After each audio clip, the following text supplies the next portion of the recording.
Assalamualaikum warahmatullahi wabarakatuh. Bapak Ibu yang dirahmati Allah, jadi sebenarnya ini workshop itu kan harusnya dari pagi sampai sore, harusnya. Cuman karena kalau Sabtu Minggu itu saya biasanya ada acara pesantren, kebetulan pesantren saya di Bogor Bu, di Cijeruk, itu kita sering ngadain kayak kajian mabit. Kajian mabit itu jadi kalau jamaah saya yang dari Semarang, dari Surabaya itu, mereka datang Sabtu siang kayak gini, datang Sabtu siang, nanti pulangnya Minggu siang.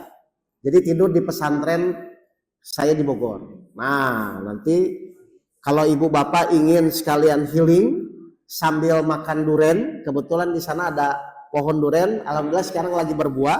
Jadi memang kita ngadain kajian mabit seperti gitu. Jadi tahajud bersama dan lain-lain. Tapi kuota maksimal paling cuma 70 sampai 80 karena tempat nginepnya sekitar segitu. Baik, kita mulai lagi ya Bapak Ibu sekalian. Jadi nanti saya sudah ngobrol sama panitia. Hari ini kajiannya kan ada 7 metode. Kajiannya adalah hari ini iman, sabar, sholat. Nanti kalau misalnya nanti kita ketemu lagi mungkin setelah lebaran atau Syawal itu kita masuk ikhlas, tawakal, bersyukur dan zikir. Karena ada 7 metodologi. Nah metodologi ini semua diajarkan bagaimana cara mempraktekkan. Kan tadi kayak iman. Oh ternyata caranya itu kalau nanti Bapak Ibu punya permasalahan, yakin dulu, baru setelah itu jalani sesuai dengan mengikuti petunjuk-petunjuk Allah. Ya, baik. Sekarang kita akan mulai kajian yang kedua. Ya, metodologinya adalah tentang sabar. Jadi sama, ya ayyuhallazina amanu ista'inu bisabri wassalah, innallaha ma'as-sabirin, bahwa Allah berjanji akan menolong kita. Syaratnya adalah iman yang benar, sabar yang benar, sholat yang benar. Nah sekarang sabar. Saya tanya jujur ya Bu, kan tadi saya sampaikan orang sulit sabar itu karena bukan sulit, tapi karena Bapak Ibu belum tahu caranya. Dan saya buktikan, benar nggak menurut Al-Quran itu orang sabar itu, orang merasa sulit itu karena memang belum tahu caranya. Surat 18, surat Al-Kahfi ayat 68. Orang sulit bersabar itu apakah memang karena sulit atau karena tidak tahu caranya? Surat 18 Al-Kahfi ayat 68. Menurut Al-Quran, silakan. Wa kaifa tasbiru ala ma lam tuhit bihi khubra. Dan bagaimana engkau akan dapat bersabar atas sesuatu sedang engkau belum mempunyai pengetahuan yang cukup tentang hal itu. Ngerti ya Bu ya? Jadi tidak ada sesuatu yang sulit sebenarnya kalau Bapak Ibu diajarkan caranya. Dan nanti pun saya akan ngajarin Ibu cara sholat khusyuk itu bagaimana. Sehingga nanti Ibu praktek insya Allah tidak jalan-jalan lagi pikirannya. Ya, jelas ya? Baik, jadi kita akan mulai. Sabar itu ternyata bukan sulit karena selama ini memang Bapak Ibu tidak pernah diajarkan. Kalau disuruh iya. Atau kalau secara hadisnya sabar dalam kemaksiatan, sabar dalam ketaatan, kan itu muncul. Tapi kalau kita bahas itu saja tanpa diajarkan caranya, nanti Bapak Ibu pun tidak akan bisa. Ya, jadi kita akan mulai apa yang harus kita lakukan kalau kita ingin sabar. Baik ya? Baik, saya tanya, kenapa kita harus sabar?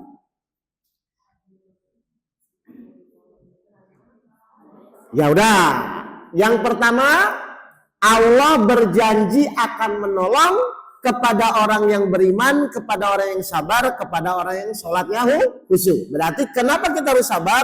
Satu, supaya ditolong Allah. Itu yang pertama ya. Yang kedua.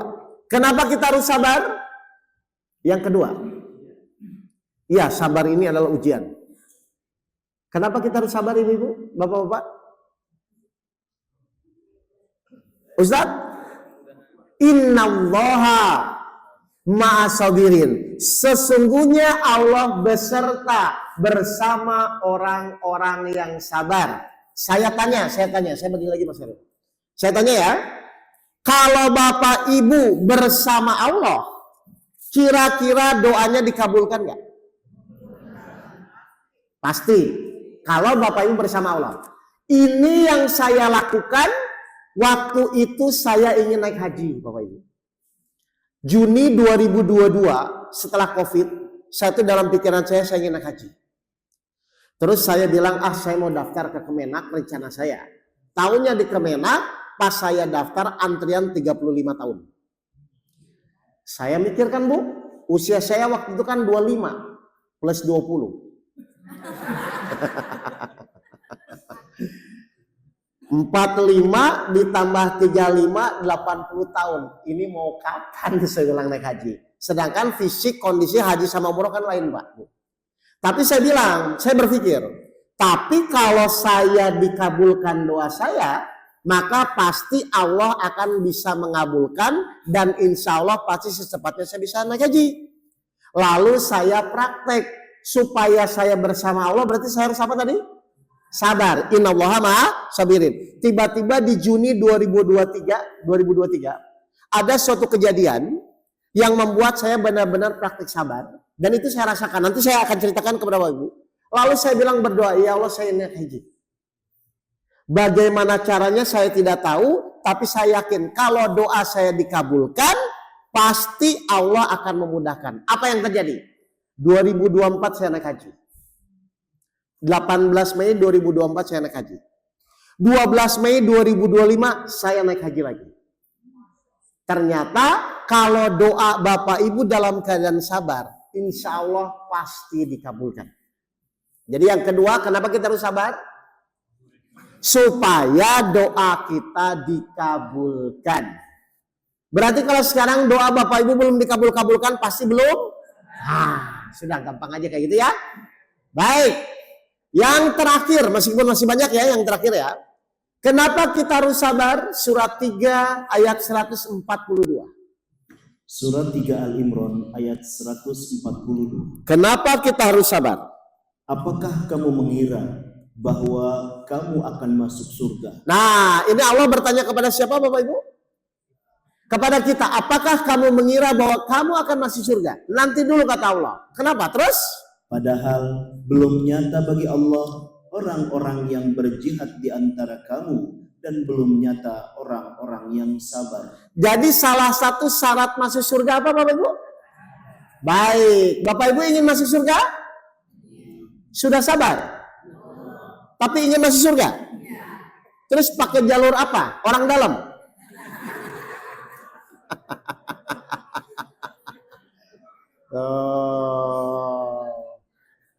Mau suka mau tidak, mau sulit atau mudah, ternyata sabar itu syarat Bapak Ibu masuk surga. Nggak bisa dibantah.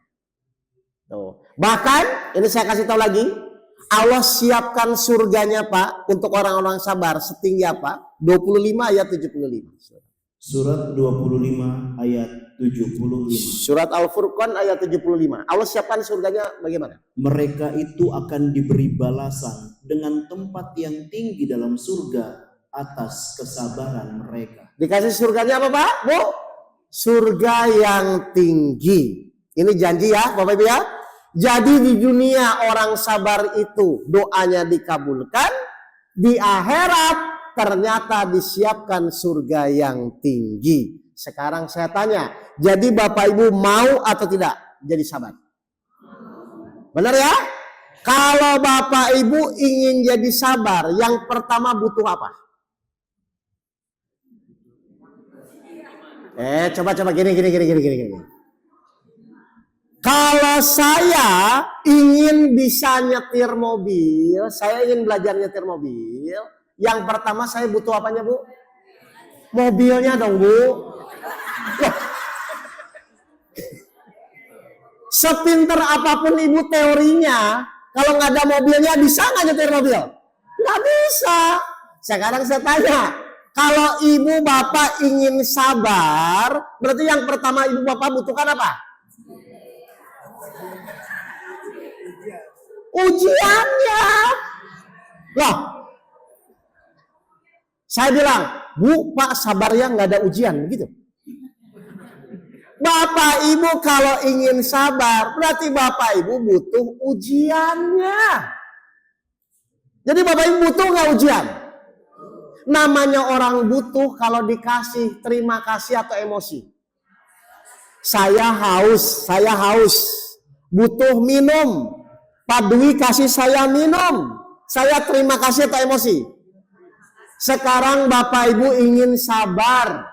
Allah ngasih ujian. Bapak Ibu terima kasih atau emosi? Iya kan betul.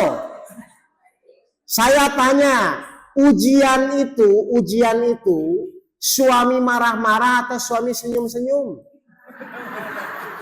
Jadi pas suami marah-marah, ibu ngomongnya apa?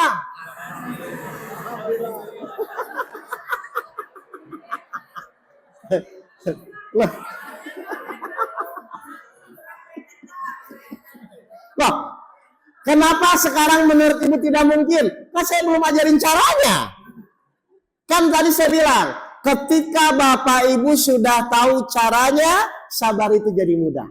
Ketika Bapak Ibu sudah tahu caranya, maka doa Bapak Ibu akan dikabulkan. Kan itu yang terjadi. Baik, jadi ulang. Jadi kalau Bapak Ibu ingin jadi sabar, hal yang pertama butuh apa? Ujian. Pasti nggak ujian itu datang? Berarti ujian itu menjadi masalah atau sarana masuk surga? Berarti isi cerewet itu masalah atau sarana masuk surga, Pak? Semakin cerewet istrinya, surga Bapak semakin tinggi.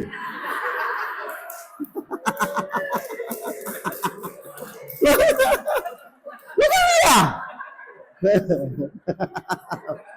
Ayo direnungkan. Kan benar kan? Karena ternyata untuk sabar itu memang kita butuh ujian. Dari mana saya tahu? Al-Baqarah 155. Surat 2 Al-Baqarah ayat 155. Lah memang begitu rumusnya. Dan kami pasti akan menguji kamu. Dan kami pasti. Al-Baqarah 155. Pasti itu apa, Pak? Pasti itu apa? Terjadi atau tidak? Dan kami pasti akan menguji kamu. Terus? Dengan sedikit ketakutan, kelaparan, kekurangan harta, jiwa, dan buah-buahan. Secara umum orang menderita atau bahagia, Bu? Menderita ya, diuji dengan ketakutan, kelaparan, kekurangan harta kan? Tapi kita lihat kata Al-Quran apa? Terus? Dan sampaikanlah kabar gembira kepada orang-orang yang sabar. Kenapa orang sabar bahagia, Bapak Ibu? Karena orang sabar tidak menganggap itu sebagai masalah. Orang sabar menganggap ini sebagai sarana saya masuk surga. Berarti istri cerewet itu masalah atau sarana masuk surga, Pak? Alhamdulillah.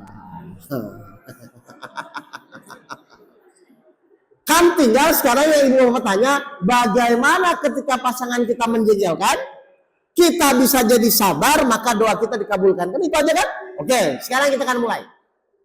Mohon maaf. Di dalam menjalani hidup ini, Bapak Ibu dalam menjalani hidup, Bapak Ibu tuh selama ini pas bangun tidur sampai nanti tidur lagi, berapa banyak kejadian yang Bapak Ibu hadapi? 2 kejadian enak dan tidak enak. Oh, di Al-Quran begitu. 21 ayat 35. Surat 21 ayat 25. 35. Benar nggak? Kejadian hidup itu cuma 2. Kejadian baik dan buruk atau enak dan tidak enak. Kami akan menguji kamu dengan keburukan dan kebaikan. Berarti kejadian itu ada berapa, Bu?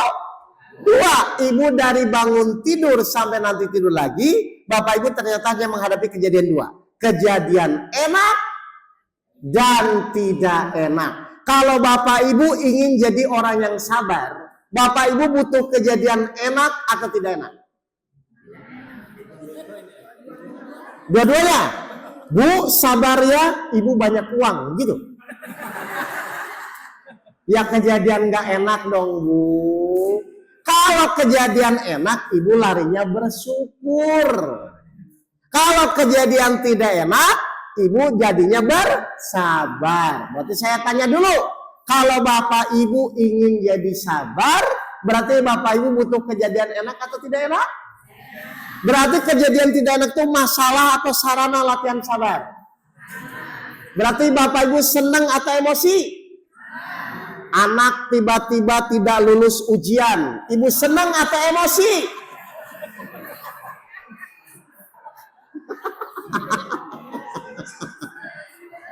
Lah, kan katanya mau sabar.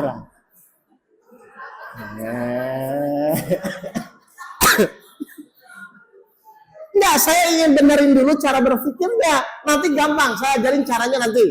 Tapi maksud saya tuh gini, orang tuh heran. Ingin sabar tapi nggak mau diuji. Ingin sabar tapi nggak mau menerima kejadian tidak enak. Nah, terus gimana caranya? Jelas ini Bapak Ibu. Kalau Bapak Ibu ingin buat teh manis pakai gula atau pakai garam, nah itu tahu. Kalau Bapak Ibu ingin sabar, berarti harus dapat kejadian enak atau tidak enak. Nah memang gitu harusnya. Bayangkan kejadian tidak enak saja Bapak Ibu bisa alhamdulillah, apalagi kejadian enak. Berarti ketika suami marah-marah Ibu ngomongnya apa? Cucunya mecahin TV, ngomongnya apa?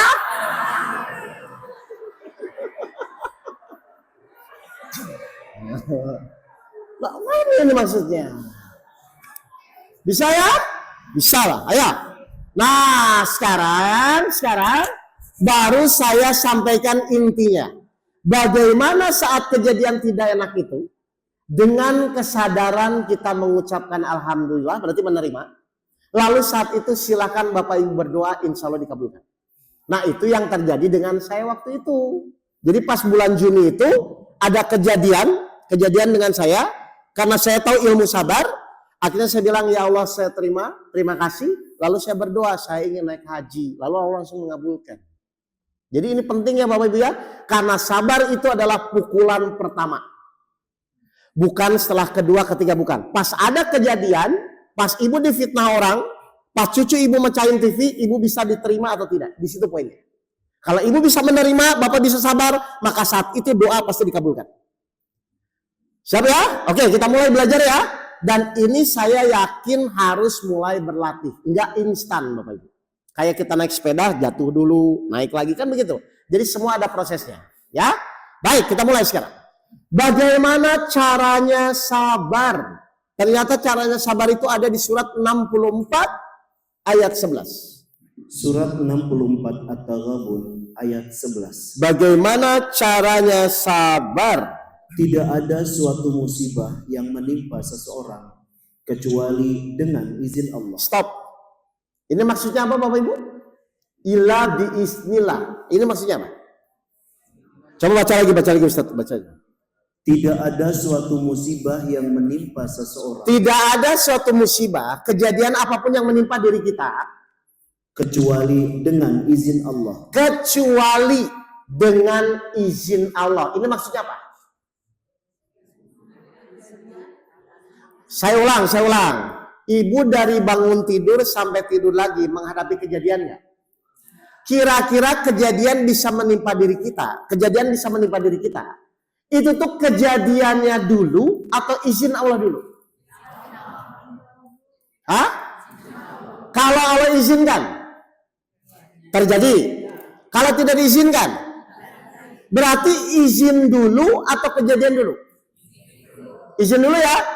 Kalau memang kejadian terjadi itu izin dulu, berarti nanti Bapak Ibu saat mendapatkan kejadian, Bapak Ibu lihat kejadiannya atau lihat izinnya?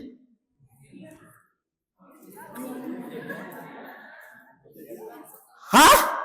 Kalau memang nanti kejadian itu bisa terjadi atas izin Allah, berarti kan izinnya dulu kan Mbak? Harusnya nanti pas ada kejadian, Bapak Ibu lihat kejadiannya atau izinnya? Hah? Izinnya dong, kan kejadian bisa terjadi atas izin. Atau gini, ini rumah Bapak Ibu ya. Kalau saya ingin masuk, izin dulu baru masuk atau masuk dulu baru izin? Kalau diizinkan? Kalau tidak? Berarti yang terpenting itu izinnya atau kejadiannya? Benar? Berarti nanti kalau ada kejadian, Bapak Ibu lihat kejadiannya atau izinnya? Kenyataannya?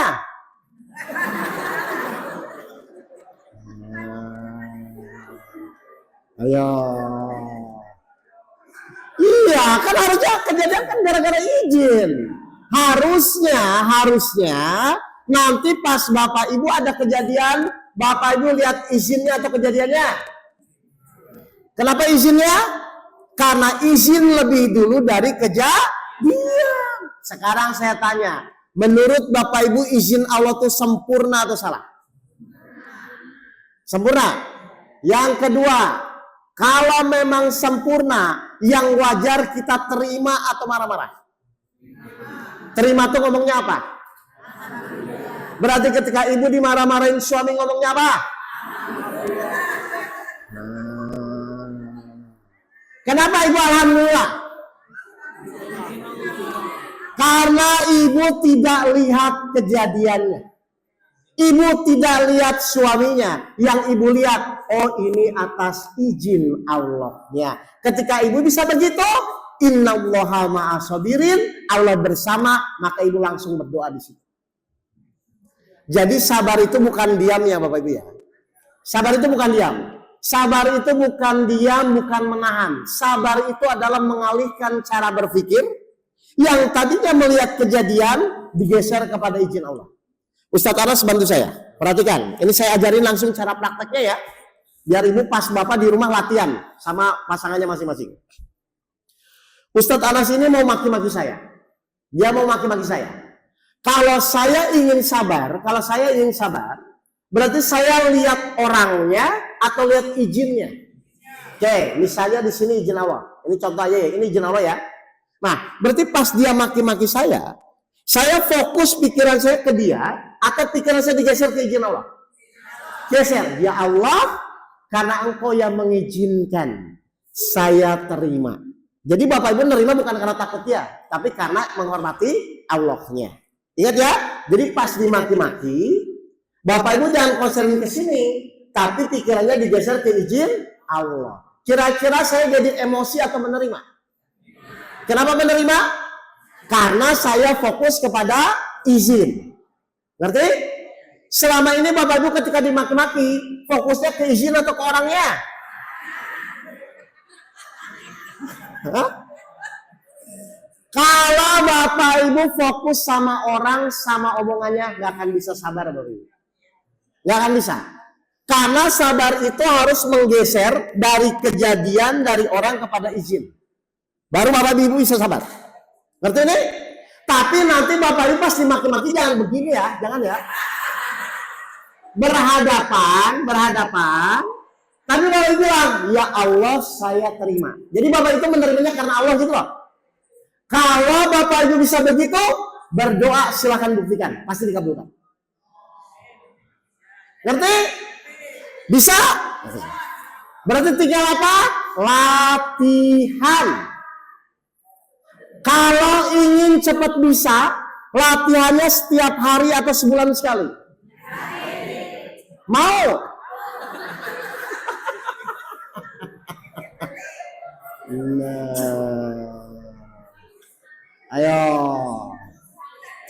Gini. Coba. Kalau saya ingin jadi ahli tinju, bisa nggak tinju sendirian? Harus ada apa? Lawan, betul? Kalau Bapak Ibu ingin jadi ahli sabar, bisa nggak sabar sendirian? Harus ada apa? Lawan banyak nggak di rumah?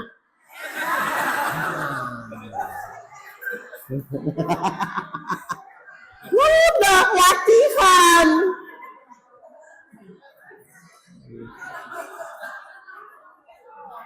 Gimana? Oh enggak, pokoknya ya ibu jangan begini, jangan pokoknya.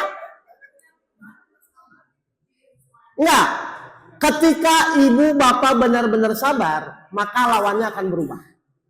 Pasti berubah. Karena coba ayatnya Ustadz dilanjut ayat. Pasti lawannya berubah. Kalau ibu benar sabar ya, bapak benar sabar, coba perhatikan. Tidak ada suatu musibah yang menimpa seseorang kecuali dengan izin Allah. Oke, kita yakini, kita imani bahwa ini semua terjadi atas izin Allah ya. Perhatikan terus. Dan barang siapa beriman kepada Allah, yakin bahwa ini izin Allah, perhatikan. Niscaya Allah akan memberi petunjuk kepada hatinya. Ini yang Allah bolak-balikan. Misalnya bapak dimaki-maki istri nih, marah-marah istrinya ya. Bapak jangan bilang alhamdulillah depan dia ya, maksudnya. Kan dimarahin sama pasangan kan. Nah, dalam hati. Bapak Ibu dalam hati bilang, ya Allah saya terima kan? Saya terima. Lalu Allah akan memberikan petunjuk kepada hatinya, maka jangan kaget, istrinya pasti dirubah. Akhlaknya istrinya tetap itu. Yang tadinya cerewet, akhirnya jadi diem. Cucunya yang tadinya nggak nurut, akhirnya jadi nurut. Gara-gara apa? Allah memberi petunjuk kepada hatinya. Berarti kalau sekarang cucu ibu belum berubah, anak ibu belum berubah, pasti selama ini ibu tidak melihat izin Allah. Yang ibu lihat cuma menahan orangnya, kesalnya kan? Itu bukan sabar Bapak Ibu. Sabar itu dengan kesadaran bahwa oh ini atas izin Allah, saya terima. Itu namanya sabar. Berarti sabar itu kesadaran atau paksaan? Bapak Ibu selama ini sabar itu paksaan atau kesadaran?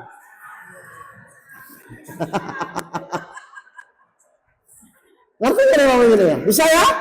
Jadi sabar itu bukan diam ya. Sabar itu adalah merubah cara berpikir yang tadinya kejadian orang omongannya Bapak Ibu geser. Nah, Juni 2023 saya tuh kejadiannya gini Pak. Tiba-tiba ada orang nelpon saya, maki-maki saya. Saya juga nggak kenal sebenarnya. Ternyata dia di grup kajian saya.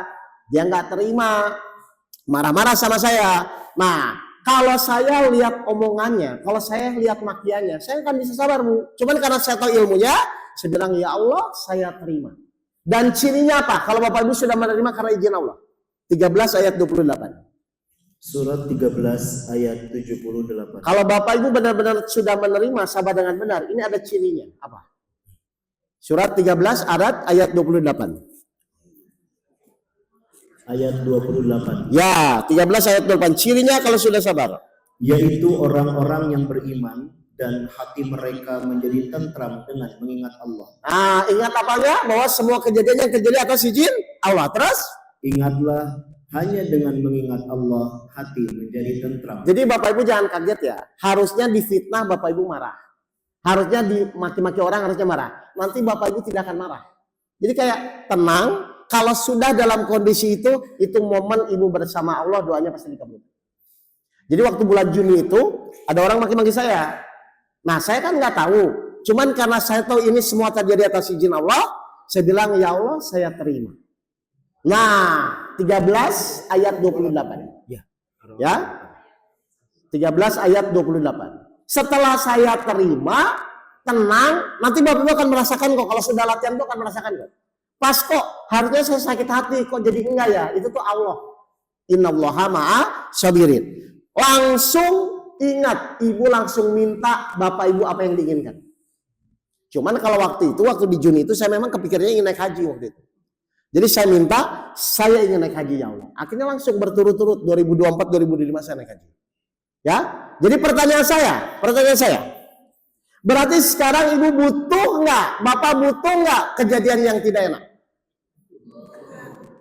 Berarti nanti di rumah semua orang-orang di sekeliling kita masalah atau sarana latihan sabar. Ibu butuh nggak? Nah, jadi nanti pas bangun pagi subuh, Ibu siap-siap. Tar, suami saya marah ya. Ibu praktek, Bapak praktek. Nah, kalau saya dulu Bu, Pak, supaya saya mulai terbiasa izin Allah, saya tuh ngeprint di kertas, saya tulis izin Allah Pak, agak gede, izin Allah gede itu, saya laminating, saya tempel di pintu, saya tempel di kaca, saya tempel di ruang tengah. Maksudnya apa? Pas saya misalnya sama anak saya, sama istri saya ada kejadian, oh izin Allah, gitu. Misalnya pas Ibu marah, oh itu izin Allah. Jadi kelihatan terus gitu loh.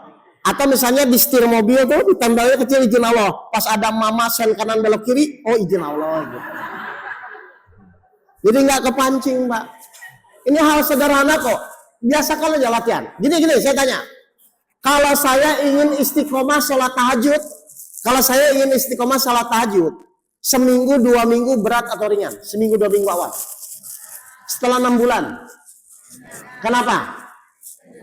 Terbiasa. Sekarang mohon maaf, kan Bapak Ibu terbiasanya melihat kejadian. Nah, supaya Bapak Ibu mulai terbiasa melihat izin, maka Bapak Ibu harus latihan. Bisa ya Bapak Ibu ya? Nah, jadi seulang, sabar itu bukan diam.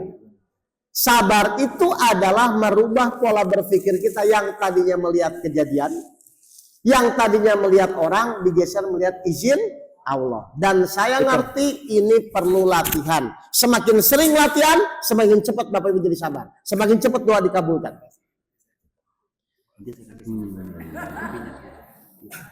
Bisa? Praktek? Berarti nanti ketika pasangan kita menjegelkan, ibu emosi apa alhamdulillah? Alhamdulillah, langsung Bapak Ibu berdoa. Pasti dikabulkan. Sekarang saya tanya ya, seberat apapun masalah Bapak Ibu, kalau doa Bapak Ibu dikabulkan, jadi masalah nggak? Enggak, nanti akan jadi ringan nanti. Paham ya Bapak Ibu ya? Nah, si yang leukemia itu sembuhnya gara-gara itu.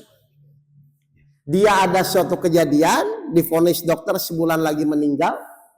Lalu awalnya dia nggak mengerti, sekarang saya terima Ustaz atas izin Allah. Lalu ada suatu momen kejadian, dia tiba-tiba divonis semakin parah.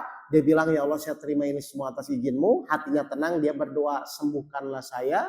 Kalau engkau memang masih memberikan saya umur. Akhirnya jadi sembuh Bapak Ibu. Tapi berobat tetap berobat. Cuman karena dia sudah bersama Allah, akhirnya doanya dikabulkan. Jadi sabar itu mudah atau sulit? Mudah bagi yang sering latihan. Sulit bagi yang jarang latihan. Nah mohon maaf, selama ini Bapak Ibu pernah nggak menyengaja latihan sabar? Enggak, makanya jadi sulit. Latihan aja nggak pernah bilang sulit. Latihan dulu. Ya, Bapak Ibu ya? Bisa ya? Nah, sekarang lawannya banyak nggak di rumah? Ah, udah itu latihan, nggak usah jauh-jauh dulu. Di sekitar aja, di sekitar. Teman ngaji, tetangga itu kan lawan itu latihan. Ya? Ayo. Paham? Baik. Saya biar jangan terlalu jauh, ada pertanyaan dulu nggak sebelum saya masuk materi sholat? Ah, silakan. Ustadz bisa dikasih mic-nya.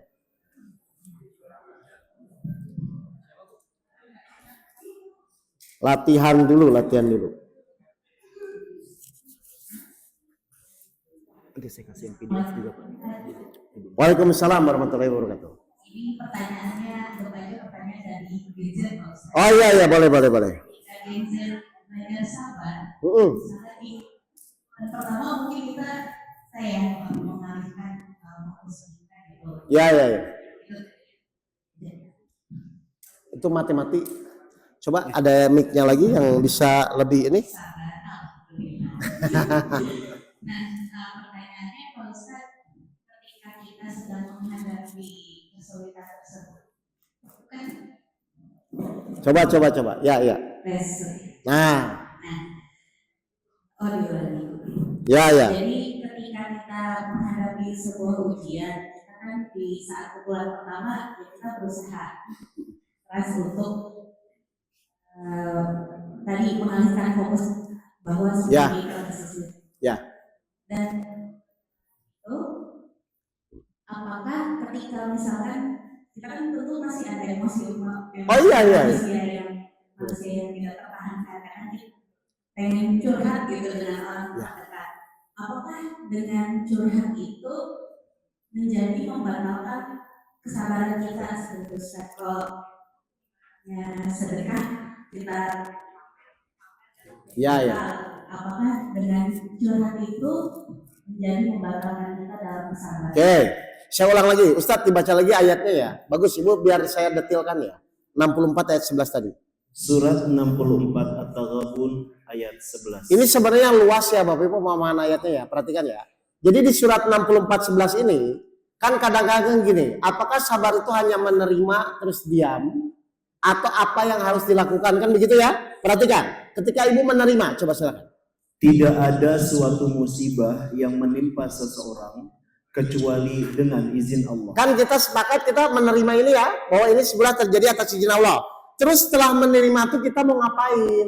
Kan itu yang pertanyaannya. Terus? Dan barang siapa beriman kepada Allah, niscaya Allah akan memberi petunjuk kepada hatinya. Berarti Allah akan memperjalankan Bapak Ibu enggak apa yang harus dilakukan? Seperti Nabi Musa. Pas ketika dia terdesak, dia bilang, pasti Allah akan nolong saya. Akhirnya Allah munculkan yang namanya wahyu atau petunjuk kan? Pukullah laut dengan tongkat. Itu tuh inisiatif Nabi Musa atau karena petunjuk Allah? Sama, ibu ketika nanti sudah menerima, Allah bisa gerakan. Apakah ibu curhat atau ibu melakukan sesuatu, nanti Allah yang bimbing. Pokoknya tugas bapak ibu pukulan pertama terima dulu, ikhtiarnya nanti pasti Allah bimbing. Jadi ibu jangan kaget, kayak waktu kejadian saya ya, kan saya waktu itu pada orang kan pada nagih hutang ke rumah saya. Waktu saya 2008 itu, kan saya nggak ngerti waktu itu. Terus saya kan diajarkan guru saya caranya yang tadi. Nah, waktu itu kan saya anggap masalah, karena saya belum paham. Tapi karena saya sudah mengerti, oh berarti nanti kalau orang marah-marah ke saya, orang nagih hutang ke saya, berarti ini bukan masalah. Tapi sebagai saya latihan, gitu lah Bu. Akhirnya pas ada orang, saya terima ya Allah sama izin. Nah, tiba-tiba setelah saya menerima itu, ada tiba-tiba orang datang, ngasih proyek, gitu lah Bu. Jadi Allah memberikan petunjuk kepada hatinya itu. Nanti Allah membimbing kita bagaimana menyelesaikan masalah kita.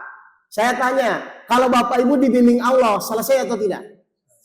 Tapi syaratnya apa? Sabar. Tapi kalau Ibu Bapak emosi, dibimbing siapa? Ibu selama ini lebih sering dibimbing siapa? Itu loh Bu. Coba ya. Pokoknya tugas kita latihan dulu menerima. Nanti Allah akan bimbing apa yang harus dilakukan. Pasti itu, pasti. Tenang ya. Jadi ibu jangan terlalu berat dulu. Pokoknya saya harus bisa refleks. Ibu bapak tahu refleks nggak? Refleks. Refleks itu artinya sudah spontan. Nanti pas ada kejadian izin Allah. Ini kan masalah kebiasaan. Contoh. Orang yang sering bela diri sama yang tidak bela diri ketika dipukul, refleks yang mana? Kenapa orang bela diri refleks? Karena sering latihan. Pokoknya saya berharap Bapak Ibu kalau bisa sering latihan sabar ya, supaya nanti refleks. Ketika refleks, izin Allah, Allah bimbing, Allah nanti tuntun. Nanti refleks izin Allah, Allah juga bimbing, nanti masalah selesai. Akan begitu terus. Jadi nanti kita itu akan kaget. Kok harusnya saya sakit hati tapi enggak. Kok harusnya masalahnya sulit kok tapi jadi mudah. Itu dasarnya adalah bimbingan Allah, karena memang Allah janji innallaha ma'a sabirin. Allah bersama orang-orang yang sabar. Jelas Bu ya? Jadi sekarang kata kuncinya ibu latihan dulu. Ya. Nanti ketemu saya lagi kita evaluasi. Gimana? Berhasil atau gagal latihannya? Kalau gagal, latihan lagi. Jelas Bapak Ibu? Jadi kalau istri Bapak cerewet, latihan. Ya, sabar ya. Terus Bapak bilang, Ustadz, istri saya enggak cerewet. Terus bagaimana kalau begitu?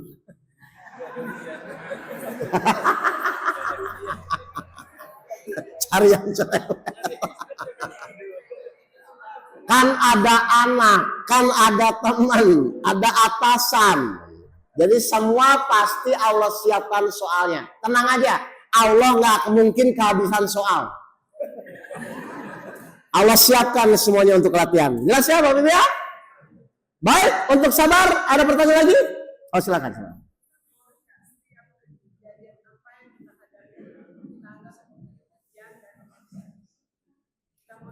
Oh, boleh nggak setiap kejadian yang menimpa diri kita itu kita anggap ujian?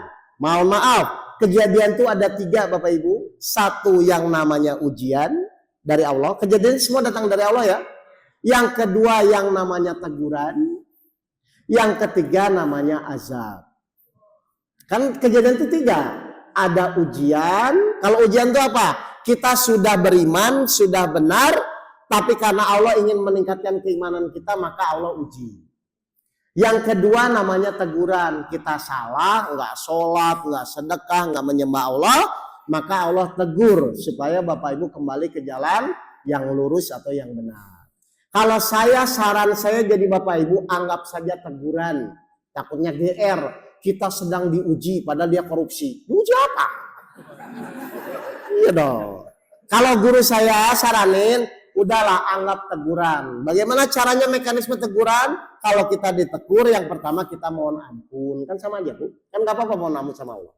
Setelah mohon ampun baru mohon dibimbing. Kalau ujian bagaimana? Ya kita alhamdulillah, berarti kita akan ditingkatkan. Tapi daripada Bapak Ibu bingung ini ujian atau teguran, biasanya kalau saya pribadi saya anggap teguran aja.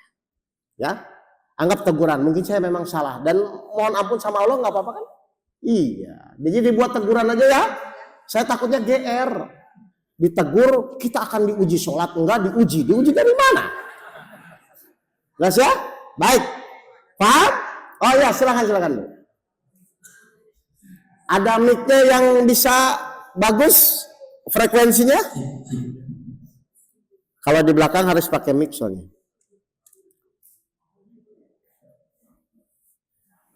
Bismillahirrahmanirrahim. Assalamualaikum Ustaz. Ya, waalaikumsalam. Saya mau bertanya jadi begini, kalau Quran kan memang anak dan istri ujian. Iya. Ya. Jadi begini, kalau anak kita mungkin maaf ya berkata kasar, Ya. terus yang menyinggung perasaan dan hati kita. Ya. Ini ujian dari Allah. Bagaimana menyikapinya? Baik. Anak bisa ngomong seperti itu atas izin Allah atau bukan? Tidak ada suatu kejadian apapun yang menimpa seseorang kecuali dengan izin Allah. Sekarang pertanyaan saya, anak, suami, mertua, teman, tetangga ngomong yang menyakitkan kepada kita, sudah atas izin Allah atau belum? Sudah. Kalau sudah, harusnya Bapak Ibu yang pertama kali lihat anaknya atau lihat izinnya. Nah, saya bilang makanya, ketika Bapak Ibu mulai melihat izin, maka di situ momen Bapak Ibu doa dikabulkan, baru Bapak Ibu ngomong sama Allah, ya Allah bolak-balikan hati anak saya. Pasti dibolak-balikan. Kalau belum dibolak-balikan, berarti Ibu sudah sabar atau belum? Belum. Makanya saya ini perlu proses, saya ngerti perlu proses. Tapi kalau Bapak Ibu tidak menuju ke sana, terus mau bagaimana gitu. Ya, jadi memang ini momen buat latihan. Berarti anak ngomongnya begitu tuh masalah atau sarana latihan? Anak ngomong menyakitkan hati kita, itu tuh masalah atau sarana latihan? Ibu butuh atau enggak? Iya, memang harus begitu. Karena tidak ada cara lain kalau Allah ingin menolong Bapak Ibu, kalau Allah ingin membolak-balikan hati, harus dengan kesabaran. Gak bisa, Pak. Nggak, diterima dulu. Alhamdulillah ini semua atas izin Allah. Baru setelah itu Ibu mohon, ya Allah tolong bolak-balikan hati anak saya. Saya tanya, kira-kira kalau Bapak Ibu berdoa dalam keadaan bersama Allah dikabulkan nggak harusnya? Nah itu jadi tolak ukur Ibu nanti. Kok belum dikabulkan, pasti Ibu belum menerima. Saya tanya, cirinya kalau kita sudah sabar apa? Cirinya kalau kita sudah sabar. Ya, saya ulang. Atau gini, saya tanya. Istri cerewet itu masalah atau bukan, Pak? Secara umum. Istri cerewet secara umum masalah nggak? Kalau bisa menerima?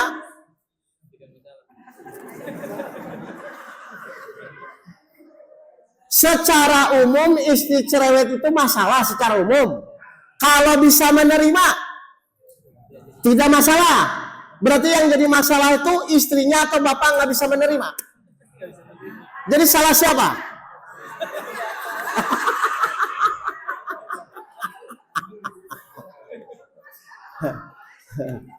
Nah, ngerti nggak ini?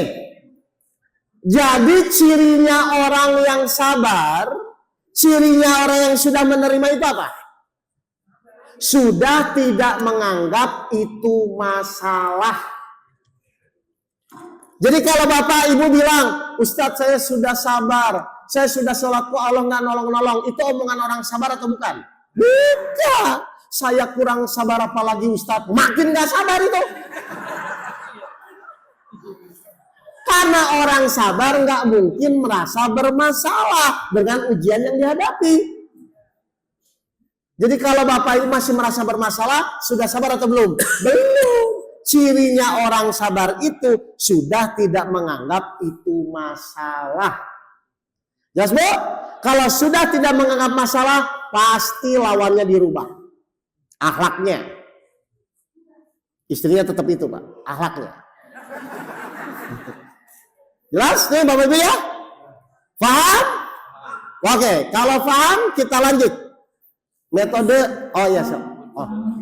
Ya, silakan. Ya. Maaf Pak Ustadz, ilustrasinya kejadiannya agak ekstrim. Oh iya, silakan. Misalnya punya anak yang narkoba. Oh ya, narkoba ya. Kita harus bersabar gitu. Ya. Nah, terus udah nih, jadi masuk misalnya rehabilitasi. Ya. Terus anak itu kecanduan kan, masuk lagi. Ya. Masuk lagi itu bagaimana Pak Ustadz? Assalamualaikum. Baik. Saya tanya, ketika kita menjalani hal-hal yang berulang-ulang, memang pilihan ibu apa? Sabar. Iya memang. Lah memang gak ada pilihan. Mau terima tidak terima. Pilihan kita tetap sabar menjalani. Karena memang tugas kita tuh menjalani. Tapi pertanyaan kedua, ketika ibu sabar pasti ditolong gak? Nah itu yang bingung. Ya bukan. Bukan, saya tanya. Atau gini, saya tanya ya. Ibu bapak tuh baru tahu teori sabar kapan? Kan barusan, belum praktek. Pertanyaan saya, ketika bapak ibu sudah sabar tuh pasti ditolong nggak? Kenapa ditolong? Allah janji 30 ayat 5 dan ayat 6. Ya makanya bapak ibu harus pegang dulu ini. Karena nggak ada pilihan juga, nggak sabar juga tetap harus dijalani kok. Surat 30, surat Rum, ayat 5 dan ayat 6. Apa kata Allah? Karena pertolongan Allah, Dia menolong siapa yang Dia kehendaki. Yang sabar atau yang emosi? Yang sabar kan? Allah menolong siapa yang sabar. Terus? Dia Maha Perkasa, Maha Penyayang. Perhatikan ayat 6-nya. Terus? Itulah janji Allah. Allah tidak akan menyalahi janjinya. Apa kata Allah? Berarti pasti ditolong nggak? Tapi lihat komanya, kata Allah, lihat komanya. Terus? Tetapi kebanyakan manusia tidak mengetahui. Padahal kalau bapak ibu sabar dengan benar, masalah pasti ditolong. Iya, masa Allah bohong kan? Karena kalau bapak ibu sudah sabar, pasti Allah tolong. Udah itu maksudnya. Padahal mohon maaf, ibu mau sabar tidak sabar pun, kan gak ada pilihan, harus menjalani ujian. Emosi harus menjalani ujian, sabar juga harus menjalani ujian. Tapi yang pasti ditolong yang siapa? Ya sudah, kalau ibu udah tahu begitu. Cirinya tadi bagaimana? Sudah tidak menganggap itu masalah. Mau masuk 10 kali pun nggak masalah harusnya. Tapi ketika ibu sudah ikhlas, sudah menerima karena Allah, nggak mungkin Allah nggak nolong. Berarti kalau anak kita belum berubah, pasangan kita belum berubah, berarti yang salah siapa? Pasangan kita.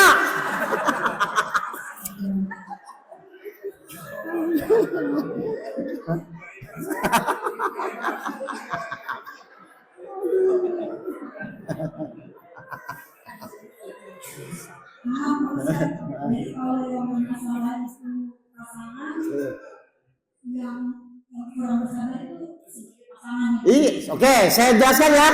Ya, saya jelaskan logikanya ya. Gini. Bapak Ibu mohon maaf. Bapak Ibu tuh waktu sekolah dulu, ketika guru ngasih soal ujian, Bapak Ibu tuh rubah soalnya atau dikerjakan? Kenapa nggak dirubah soalnya? Bener ya? Saya tanya, Allah ngasih ujian hidup, Bapak Ibu tuh kerjakan atau ingin merubah soalnya?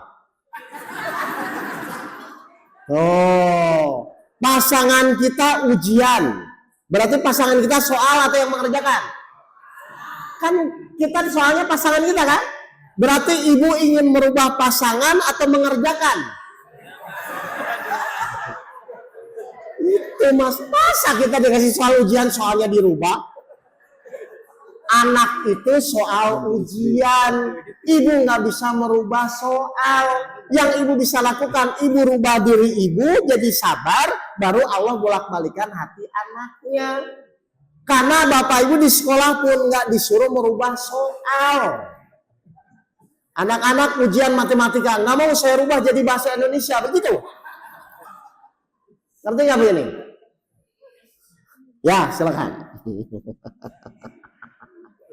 Kasih mic-nya. Jadi bapak ibu jangan merubah soal ya, nanti itu di pelajaran tawakal nanti ada itu soalnya. Mungkin pertanyaannya nyambung Pak Ustaz. Oh silakan nyambung. Tadi kan katanya terus sabar. Ya. Contohnya tadi kan contoh anak. Ya. Terus bersabar, Allah akan membolak-balikkan hati. Betul. Jadi kita nggak usah nasihatin anak. Oh wajib. Bahaya ini bahaya. Oke bagus oke.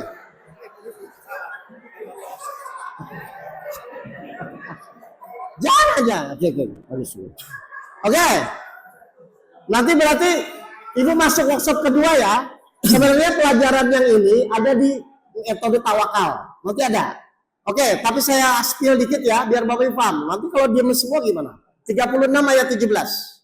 Surat 36 ayat 17. Perhatikan, kita wajib nggak menasihati? Pertanyaan, lihat ya, 36 ayat 17.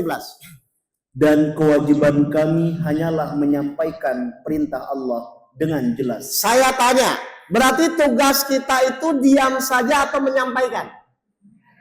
Mohon maaf, beda nggak yang namanya menyampaikan sama merubah? Kalau menyampaikan itu apa?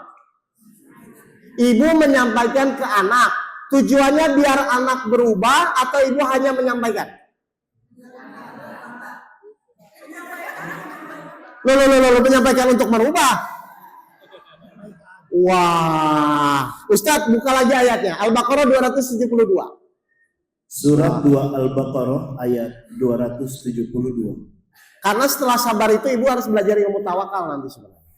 Bukanlah kewajibanmu Muhammad menjadikan mereka mendapat petunjuk, tetapi Allah lah yang memberi petunjuk kepada siapa yang Dia kehendaki. Nabi Muhammad itu tugasnya menyampaikan atau merubah? Urusan merubah urusan siapa? Selevel Nabi pun cuman menyampaikan. Ibu selama ini menyampaikan atau merubah? Jadi ibu lebih dari Nabi baru. Nabi Muhammad aja tugasnya hanya menyampaikan. Mohon maaf, kalau yang disampaikan tidak berubah. Kalau ibu memang niatnya menyampaikan jadi masalah nggak? Ibu kalau cuman hanya menyampaikan, terus yang disampaikan nggak berubah, jadi masalah nggak buat ibu? Kenapa nggak masalah? Karena memang ibu hanya menyampaikan. Sekarang saya tanya, mohon maaf, Bapak Ibu selama ini tuh ingin menyampaikan atau ingin merubah? Nah itu dari mana? Karena di dalam Al-Quran itu tugas Nabi pun hanya menyampaikan. Loh memang cuma itu, makanya saya bilang, tolong sebelum ibu melakukan sesuatu, lihat aturan di Al-Qurannya bagaimana. Jangan-jangan ibu ingin melebihi. Nabi saja cuma menyampaikan. Lah ibu siapa?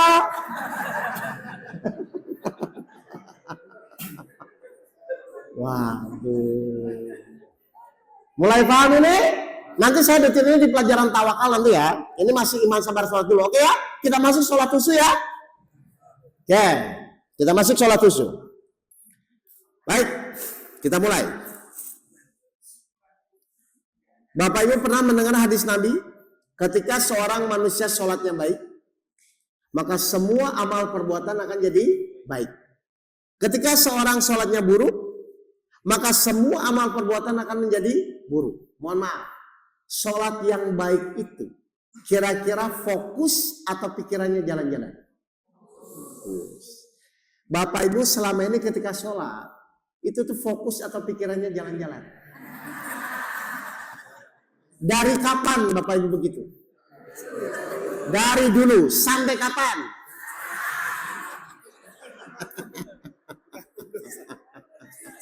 Ya, nggak apa-apa. Oke. Kalau memang begitu, sekarang kita komit ya. Kalau nanti saya ajarkan caranya, terus ibu kan nanti praktek. Kalau masih jalan-jalan, ibu jangan mau pergi dari masjid ini. Kan saya nanti ajarin caranya. Terus nanti kan praktek. Kalau misalnya masih jalan-jalan, ibu angkat tangan saya. Ustadz, saya masih jalan-jalan pikirannya. Tolong ajari saya keluar dari tempat ini sholatnya tidak jalan-jalan. Ya.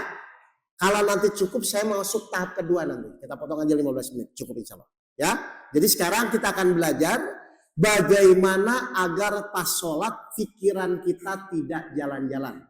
Ternyata sholat khusyuk itu mudah kalau tahu caranya. Kenapa sholat kita harus khusyuk Bapak Ibu? Al-Baqarah ayat 45. Silakan. Surat 2 Al-Baqarah ayat 45. Kenapa sholat kita harus khusyuk Bapak Ibu? Dan mohonlah pertolongan kepada Allah dengan sabar dan sholat. Terus? Dan sholat itu sungguh berat kecuali bagi orang-orang yang khusyuk. Saya ulang ya. Di sini Allah mengatakan, mohonlah pertolongan kepada Allah dengan sabar dan sholat. Dan sholat itu sungguh berat kecuali bagi orang-orang yang khusyuk. Sekarang saya tanya, berarti sholat itu selain menggugurkan kewajiban, betul atau tidak harusnya sholat itu pun sebagai penolong? Coba baca lagi Ustaz. Dan mohonlah pertolongan kepada Allah. Mohon pertolongan kepada Allah. Berarti sholat itu selain menggugurkan kewajiban, dia pun harusnya sebagai penolong. Terus? Dengan sabar dan sholat. Dan sholat itu sungguh berat kecuali bagi orang-orang yang khusyuk. Tapi sholatnya harus apa? Khusyuk. Nah ini yang mau kita bahas. Jangan-jangan selama ini Bapak Ibu sholat tapi hanya menggugurkan kewajiban. Tapi tidak sebagai penolong. Padahal sholat yang benar itu fungsinya dua. Penggugur kewajiban dan sebagai penolong ketika kita bermasalah. Yang kedua, pernah nggak ada pertanyaan? Ustadz, kadang-kadang kan iman seseorang turun naik. Ya kan? Pernah begitu? Ternyata salah satu penyebabnya apa? Karena kualitas sholat Bapak Ibu tidak khusyuk. 23 ayat 1 dan ayat 2. Surat 23 Al-Mu'minun ayat 1 dan ayat 2. Kenapa kualitas iman kita turun naik? Sungguh beruntung orang-orang yang beriman. Siapa orang yang beriman? Yaitu orang yang khusyuk dalam sholatnya. Ini Bu, ketika kualitas sholat Ibu khusyuk, insya Allah imannya akan stabil. Nah makanya kita akan belajar di sini. Jelas ya Bapak Ibu semua? Jadi kita akan belajar memperbaiki kualitas sholat kita. Minimal ketika Bapak Ibu sholat, minimal hati Bapak Ibu setelah sholat itu tenang. Minimal ketika sholat Bapak Ibu nggak mikirin masalah, tapi mikirin Allah. Ya, baik. Sekarang tolong dijawab dengan jujur. Sholat yang benar itu jasmani dan ruhani atau jasmani dan pikiran? Sholat yang benar, jasmani dan ruhani atau jasmani dan pikiran?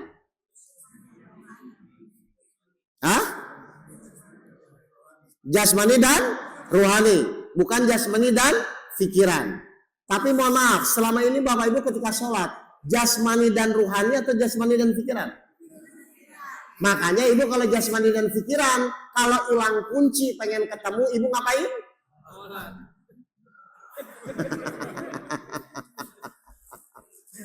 Ayo. Saya ulang ya. Jadi sholat yang benar itu harusnya jasmani dan ruhani. Kenapa ruhani kita harus sholat? Surat 7 ayat 172. Kenapa ruhani kita harus sholat? Surat 7 Al-A'raf ayat 172. Apa kata Allah? Dan Allah mengambil kesaksian terhadap ruh mereka seraya berfirman, bukankah aku ini Tuhanmu? Mereka menjawab, mereka itu siapa? Mereka itu siapa Bapak Ibu? Coba sekali lagi Ustaz, pelan-pelan. Surat 7 ayat 172. Dan Allah mengambil kesaksian terhadap ruh mereka. Ruh ya. Terus Seraya berfirman, bukankah aku ini Tuhanmu? Allah nanya ke siapa ini? Ruh, bukan manusia. Kalau manusia setelah ditiupkan 4 bulan. Ini masih di alam ruh Bapak Ibu ya. Ruh kita tuh ditanya sama Allah. Terus Mereka menjawab, siapa yang menjawab? Berarti ruh punya mulut nggak? Punya, menjawab kan? Tapi nanti itu pelajaran lainnya. Terus betul engkau Tuhan kami. Kami bersaksi, kami lakukan yang demikian itu agar di hari kiamat kamu tidak mengatakan sesungguhnya ketika itu kami lengah terhadap ini. saya tanya, berarti nanti Bapak Ibu pas meninggal, amalan yang pertama kali yang Bapak Ibu ditanya apa? Sholat. Yang ditanya itu ruhnya atau pikirannya? Makanya sholat di dunia yang benar harus menggunakan jasmani dan ruhani. Berarti kalau sekarang mohon maaf, Bapak Ibu sholatnya jasmani dan pikiran atau jasmani dan rohani? Pikiran, terus rohaninya kemana?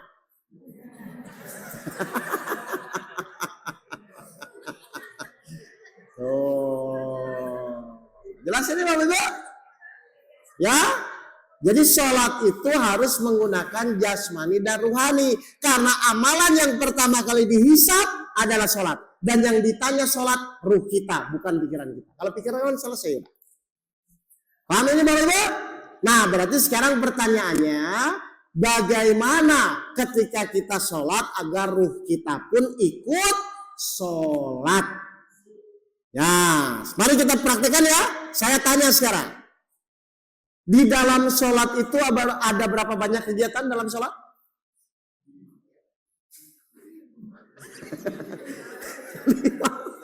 Bapak yakin banget.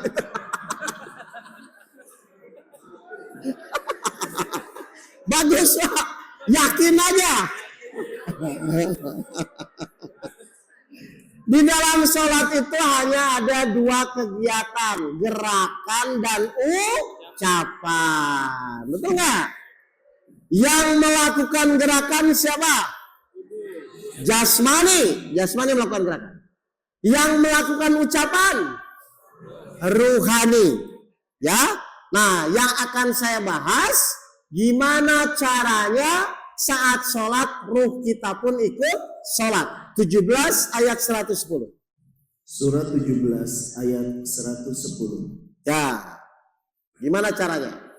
Katakanlah Muhammad, serulah Allah atau serulah Ar-Rahman dengan nama yang mana saja kamu dapat menyeru. Terus? Karena dia mempunyai nama-nama yang terbaik, Asmaul Husna. Baik, perhatikan Bapak Ibu di sini. Bagaimana agar ruh kita sholat? Dan janganlah engkau mengeraskan suaramu dalam sholat. Janganlah engkau mengeraskan suaramu dalam sholatmu. Terus? Dan janganlah pula merendahkannya. Tapi juga jangan terlalu pelan. Terus? Dan usahakan jalan tengah di antara kedua itu. Tapi tidak terlalu keras, tidak terlalu pelan, di tengah-tengah saja atau cukup terdengar di telinga masing-masing. Jadi sholat itu boleh dalam hati atau harus bersuara? Harus bersuara Ibu, nggak boleh dalam hati. Cuman suaranya cukup terdengar di telinga masing-masing. Paham ya? Oke, kita praktek dulu. Ini tahap pertama dulu. Yang sudah ikut tahap pertama mengulang dulu ya. Nanti kita masuk tahap kedua, nggak apa-apa. Baik, tahap pertama perhatikan. Jadi saya mau sholat ini Bapak Ibu. Saya mau sholat. Jasmani saya akan takbir. Jasmani saya. Ruh saya, berarti tugas ruh apa? Mengucapkan bacaan sholat. Misalnya saya mau baca Al-Fatihah nih. Ruh saya mau baca Al-Fatihah. Kalau si ruh ingin menyampaikan bacaan sholat, dia nyuruh siapa? Mulut. Kalau ruh saya ingin mengucapkan bacaan, dia nyuruh siapa? Mulut. Taunya mulut sudah mengucapkan, bagaimana taunya? Terdengar. Terdengar di mana? Jadi tugas telinga apa? Mendengarkan apa? Ucapan dari siapa? Ruh.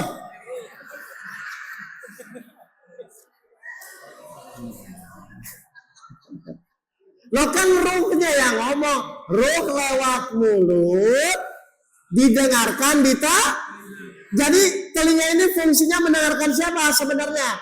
Ruh, cuman lewat perantara mulut gitu loh Pak. Tapi hakikatnya yang menyampaikan siapa? Ruh. Kenapa ruh yang harus menyampaikan? Karena ruh sudah kenal dengan Allah. Kan tadi gila, ruh kan sudah dialog. Sebelum ibu ditiupkan 4 bulan, siapa Tuhanmu? Engkau ya Allah, kan begitu kan?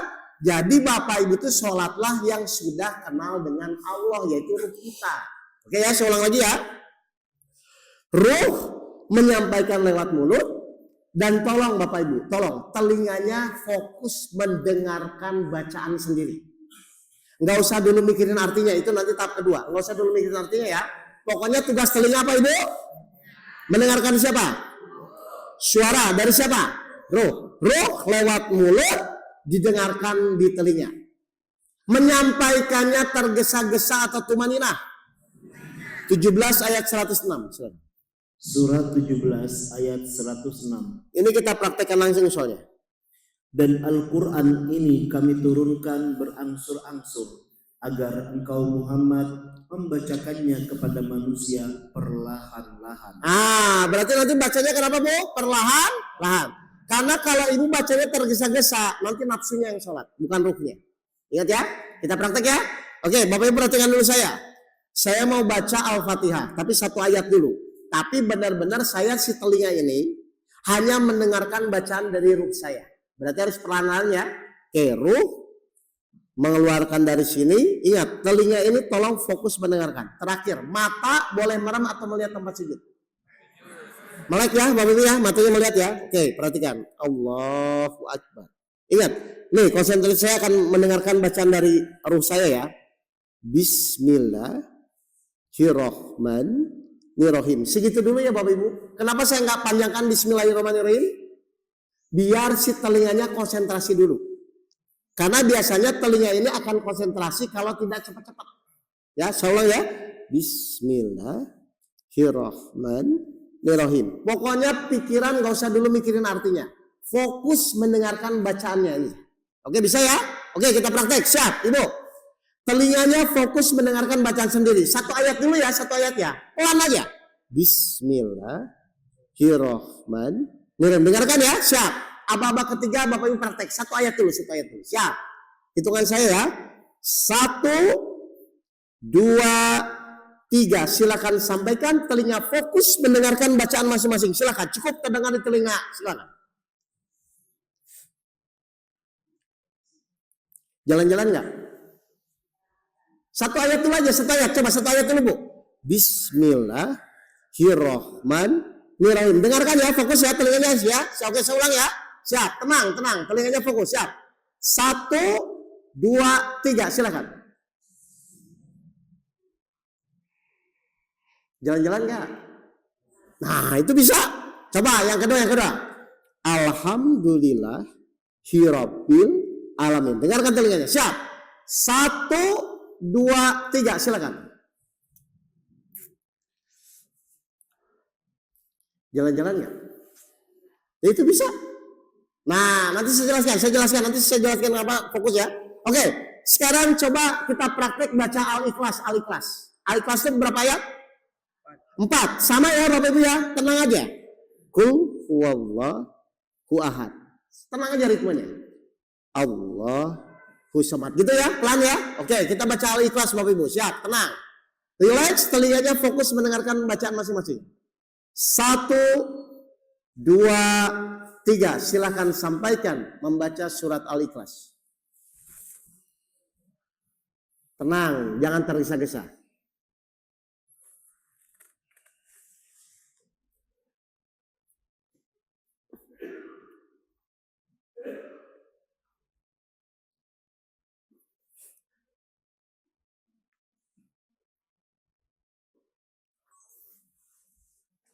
Jalan-jalan atau fokus?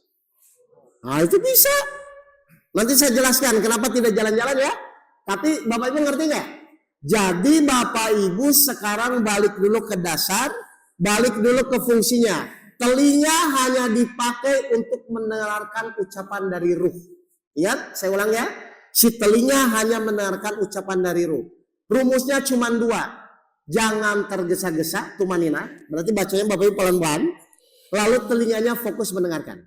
Oke, terakhir. Nanti kalau sudah terakhir kita break sebentar, terus kita masuk tahap yang kedua. Terakhir ya. Sekarang ibu bapak baca Al-Fatihah, sama, tenang, baca Al-Fatihah ya. Ingat, tugas telinga pokoknya cuma mendengarkan bacaan. Tapi bapak ibu harus tenang. Karena kalau bapak ibu bacanya tergesa-gesa, si telinga nggak akan fokus mendengarkan. Oke ya, kita baca ya kalimat per kalimat ya.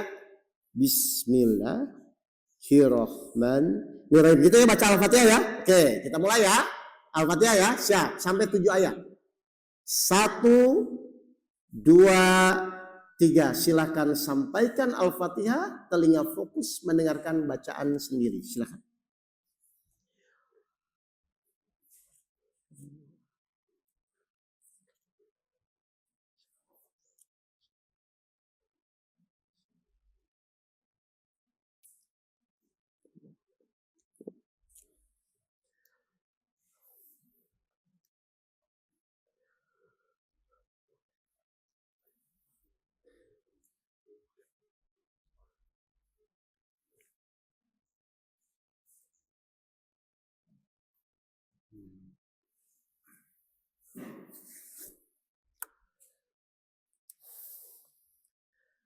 Jalan-jalan atau fokus? Atau mulai ada yang menangis? Kalau ibu bapak tiba-tiba terenyuh, menangis, saya jelaskan ya. Kenapa bapak ibu terenyuh menangis? Karena ruh bapak ibu baru sholat. Saya tanya, sudah berapa tahun ruh bapak ibu nggak sholat? Oh, makanya bapak ibu jangan kaget. Hanya dengan begitu saja, tiba-tiba kayak ruh bapak ibu kan terenyuh gitu kan? Karena memang dia selama ini ingin sholat. Cuman karena bapak ibu mungkin gak paham selama ini. Bapak ibu terus menggunakan jasmani dan pikiran. Kenapa tiba-tiba sekarang bapak ibu jadi fokus? Karena fokus bapak ibu saya geser. Yang tadinya di pikiran, saya geser ke telinga. Akhirnya ruhnya muncul. Akhirnya dia ikut sholat. Bisa praktek kayak gitu Bu? Efeknya adalah ketika ruh bapak ibu mulai sholat, maka muncul rasa dekat kepada Allah. Maka muncul rasa diawasi oleh Allah. Kenapa? Karena ruh ini sadar bahwa nanti apapun yang kita lakukan, yang bertanggung jawab siapa? Ruh kita. Tuh.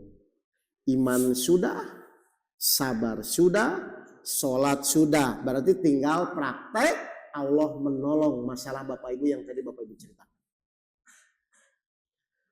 Bisa ya praktek? Ya silakan. Pakai itu dulu bentar. Mic-nya. Pakai mic. Ini sampai jam 12 ya? Tak ada pertanyaan? Atau setengah 12? Setengah 12? Oh setengah 12 ya? Ya udah nanti saya inikan dulu. Waalaikumsalam. Ustaz tadi saya ikutin membaca kita fokusnya sepertinya saya lebih fokus membacanya dengan merem gitu. Oh jangan. Apakah itu boleh? Jangan. Gini, pokoknya gini Bapak Ibu. Kalau saya nanti ya, saran saya Bapak Ibu ya, kalau saya dulu pas praktek pertama latihan, kan memang saya kepancing merem biasanya. Saya itu beli sejadah Bapak Ibu, sejadah warna putih atau warna hitam kalau salah dulu. Warna putih ya, misalnya warna putih ya. Nah, terus saya titikin hitam Bu. Sejadah yang buat kecil aja ini, buat kan di sini nggak ada titiknya masalahnya, tapi jangan titikin karpetnya ya. Sejadah kecil Bu, warna hitam, misalnya warna putih berarti titiknya hitam. Itu saya pakai latihan buat melihat titik. Jadi matanya nggak usah. Nanti bapak ibu kan sadar benar. Jadi fokus melihat mata itu melihat titik. Karena ketika merem itu masih diambil, pasti lari. Jadi nggak boleh merem. Kenapa nggak boleh merem? Nanti yang sholat pikiran lagi. Ketika merem itu pikiran nanti. Kan ini saya memaksa bapak ibu tanda kutip ya, merubah alat yang tadinya di pikiran saya geser ke ruh.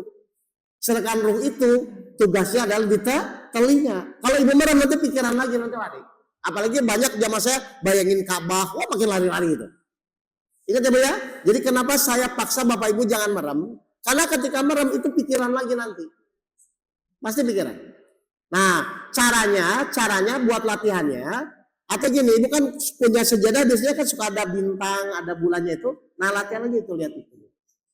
Insya Allah lebih enak nanti. Ini proses ya Bu, proses ya. Tapi ibu paksa dulu melihat titik sujud. Ini saya nggak ada titiknya memang. Tapi jangan dititikin ya. Gitu, jadi pakai sejadah gitu Bu. Paham dulu nggak ini? Saya mau lanjut soalnya. Ya, jadi bagaimana cara agar sholat ternyata digeser dari pikiran ke telinga. Dengerin aja dulu, masalah masih jalan-jalan itu masalah kebiasaan. Bapak Ibu nggak usah, aduh ini udah susah, jangan begitu. Pokoknya Bapak Ibu niat kepada Allah, ya Allah saya ingin sholat terbaik dengan ruh saya. Udah sholat aja nanti. Nanti lama-lama akan terbiasa. Silakan Pak. Silakan.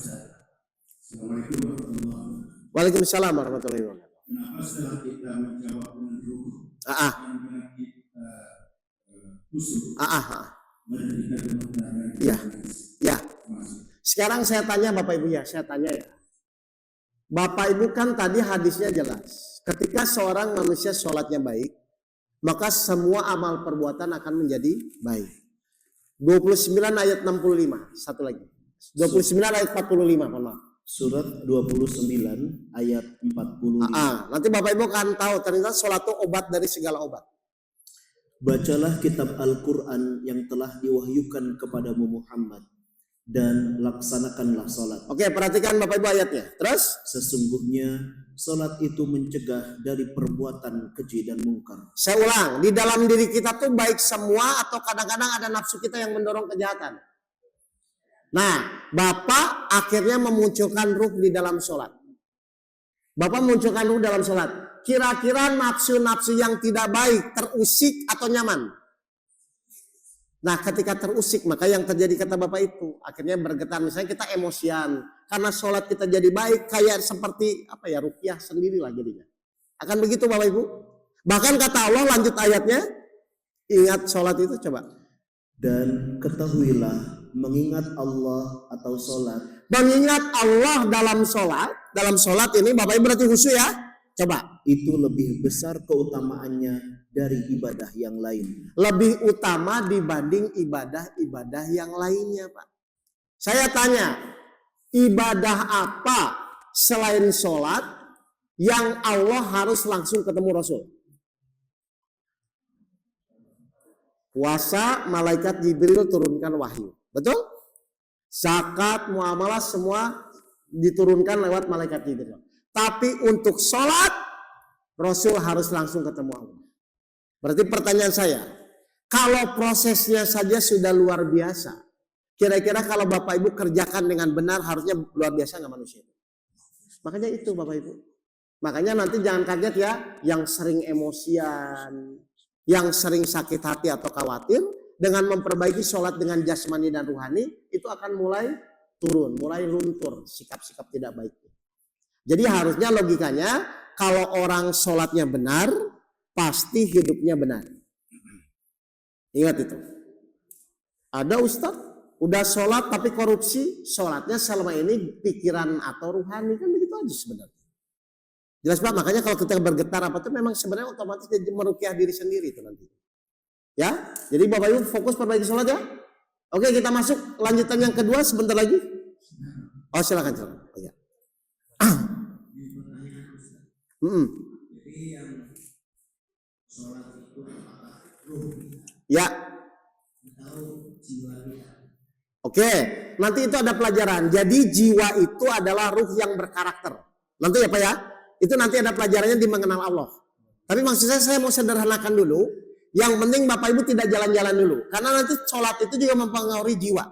Ya, kenapa? Karena nanti yang akan mati, yang akan tanggung jawab, tetap ruh yang ada di dalam jiwa. Surat 10 ayat 30.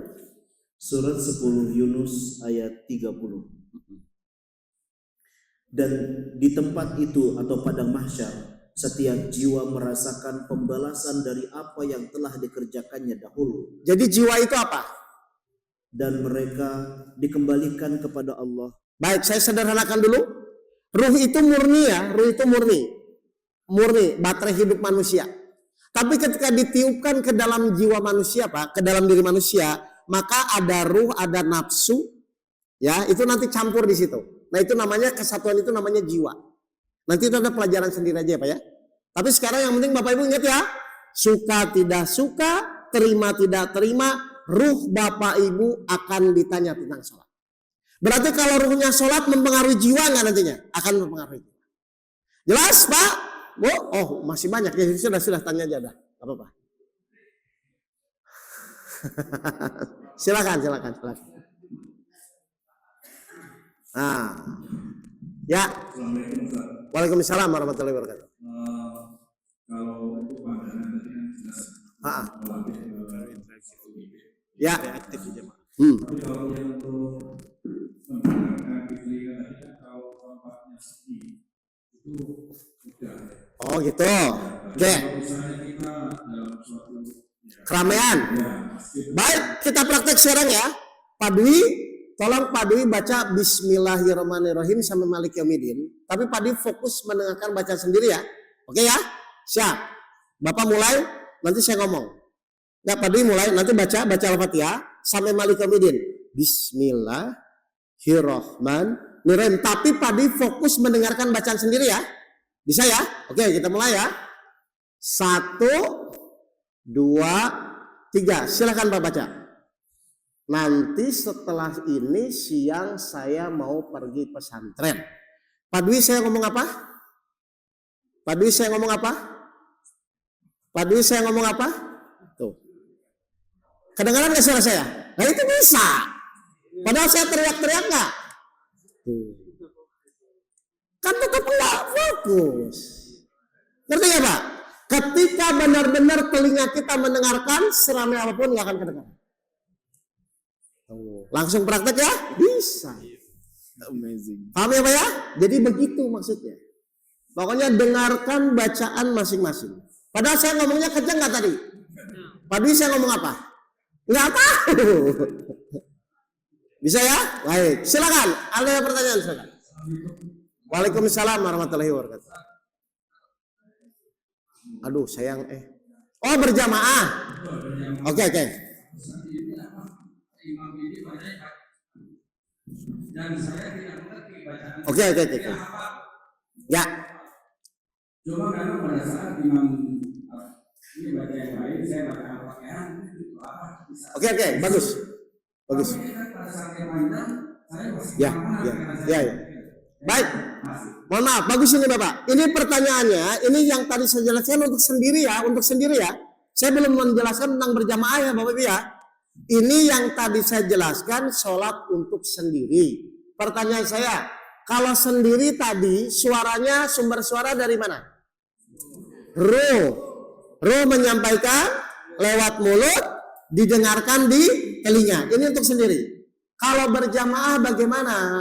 Kalau berjamaah, rukunnya sholat berjamaah, makmum wajib mengikuti imam. Betul Pak? Berarti sumber suara dari mana? Yang maghrib isya subuh?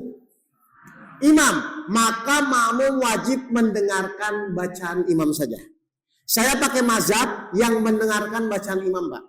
Terserah. Tapi kan ada setelah imam membaca Al-Fatihah, kita membaca itu silahkan. Tapi kalau saya menggunakan mazhab yang saya hanya mendengarkan bacaan imam saja Pak. Saya nggak ngerti artinya dengarkan saja. Ngerti bang ini? Nah makanya saya bilang untuk praktek sholat menggunakan ruh, silakan Bapak Ibu praktek di luar sholat berjamaah, sholat duha, sholat tahajud, qobla, rawatib kan itu nggak perlu berjamaah kan? Nah Bapak latihan dulu biar ruhnya terbiasa. Ngerti ya Bapak Ibu ya? Kalau ruhnya sudah terbiasa tadi bagaimana? Pak Dwi aja nggak dengar saya ngomong teriak-teriak kan? Begitu Pak. Jadi latihan dulu ya. Latihan dulu memahami agar Bapak Ibu bisa ruhnya muncul dulu. Paham? Baik, silakan. Oh, banyak. Ya, silakan. Assalamualaikum warahmatullahi wabarakatuh. Waalaikumsalam warahmatullahi wabarakatuh. Terima kasih dan saya baru kali ini pelajaran ini. Aduh sayang ya itunya ya. Merasa Coba pakai ada mic kabel tapi kejauhan ya Ustaz ya. saya tertarik sekali dan ingin langsung menyampaikan kebetulan ke saudara saya di pusat. Oh iya. Cuma permasalahannya dia itu tunarungu. Oke. Itu gimana ngajarin? YouTube-nya ada. YouTube. Tunarungu kan nggak bisa dengar. Iya maksud saya dia dari Oke. Plus, bagus. Saya tanya, ruh itu tunarungu enggak? Kalau ruh yang meniru ruhnya aja yang mendengar. Kalau saya itu gini Bu, kalau misalnya untuk tunarungu, kan ini ruh, anggaplah ruh di sini ya. Saya tuh bacanya gini, Bismillahirrahmanirrahim. Jadi ke sini Bu. Coba praktekkan. Bisa. Coba ngomongnya ke ruhnya. Ini sebenarnya tahapan biasa, tapi kalau saya yang tunarungu itu Bismillah. Jadi ke sini ininya, bukan di sini. Ngerti nggak Bapak Ibu? Coba si orangnya pokoknya ngomong aja gini ke situ. Latihan. Jadi yang untuk tunarungu begitu. Tapi kalau yang udah yang masih bisa mendengarkan berarti harus mendengarkan gitu loh. Ya pakai itu. Tapi kalau misalnya dia tidak bisa mendengarkan, ke sini larinya ke sini. Ke hatinya ngomongnya Bismillah gitu aja. Meskipun nggak bersuara atau cuma suaranya nggak jelas, tapi ke hatinya aja. Karena ruh itu pasti tetap ada. Bisa ya Bu ya? Begituin aja nanti. Pelan-pelan lah. Memang kalau untuk yang tunarungu begitu biasa saya ajarkan. Ya silakan. Yang mana ini? Bagaimana kita memastikan bahwa ruh kita itu dari soul. Ya. Baik, saya tanya juga. Makanya pokoknya Bapak yang terpenting itu telinga fokus mendengarkan bacaan aja. Nggak usah nyari ruhnya di mana ya. Iya kan? Nggak usah. Pokoknya ini dengarkan. Ya. Karena ketika Bapak keluar mulut itu ruh sebenarnya. Di mana nih ruhnya aja? Jangan malah jadi nggak konsen. Nggak usah dipastikan. Pokoknya telinga mendengarkan bacaan. Nah, kalau tetap konsisten, tidak ada jalan lain Bapak Ibu terus berlatih. Nggak ada jalan lain. Sabar. Bagaimana agar tetap konsisten? Ya latihan. Nggak ada cara lain. Bagaimana supaya ikhlas? Ya latihan. Nanti saya ajarkan caranya. Tapi caranya sabar udah ngerti kan tadi kan ya? Latihan. Caranya sholat apa? Sholat itu cuma dua hal Bu. Tumanina. Dan telinga fokus mendengarkan. Itu dulu aja. Dua ini. Paham ya Bapak Ibu ya? Ini saya sederhanakan dulu. Biar Bapak Ibu bisa menjalani dulu aja. Karena kalau lanjutan hingga nanti saya lanjut. Kalau belum dasarnya kuat nanti agak sulit nantinya. Bisa? Ini selesainya sampai. Oh udah ya? Oh jam 12. Ada lagi pertanyaan nggak? Kalau nggak saya mau tambah sebentar. Oh iya. Udah?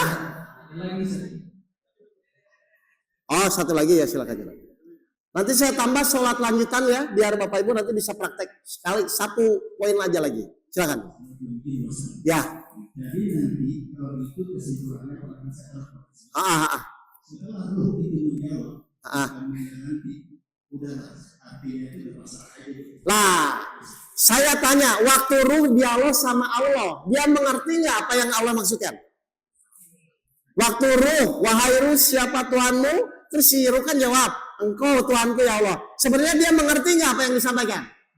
Nanti otomatis akan paham Pak.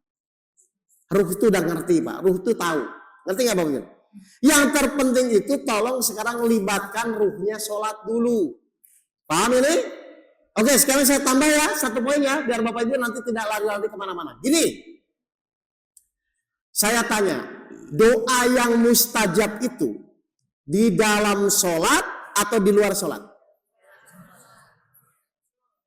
Doa yang mustajab di dalam sholat atau di luar sholat? Di dalam sholat dong, betul? Sekarang saya tanya, Bapak Ibu dikasih kesempatan sama Allah berdoa di dalam sholat, waktu posisi apa?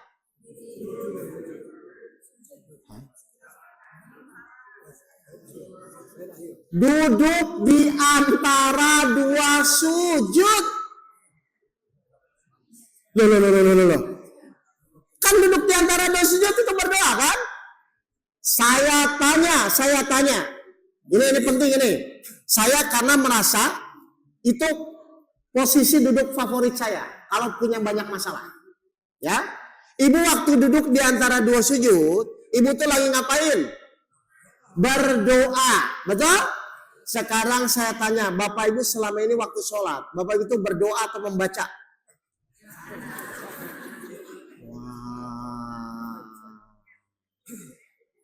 Itu Allah kasih waktu Bapak Ibu duduk di antara dua sujud itu maksudnya Bapak Ibu tuh berdoa bukan baca. Duduk di antara dua sujud. Rabbi kulli waramni wajuri wa fani warzini wajini wa fini. Begitu. Astagfirullahaladzim.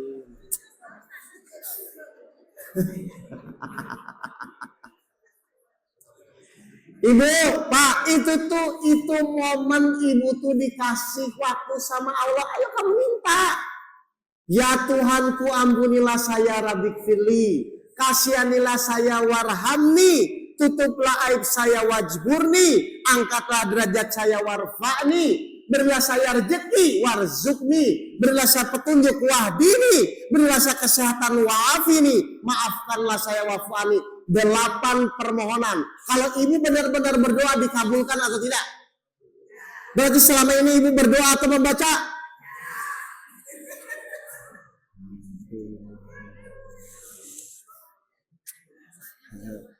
Iya.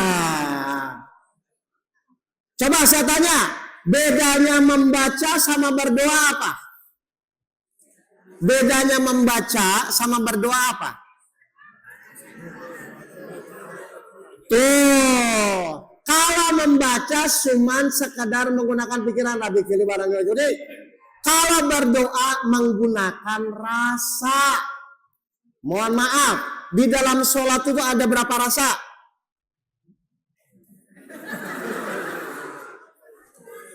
Wah, loh. Wah, bahaya ini. Bapak Ibu saya tanya, Bapak Ibu jauh sama dekat sama Allah tergantung apa? Bapak Ibu jauh dekat sama Allah tergantung apa?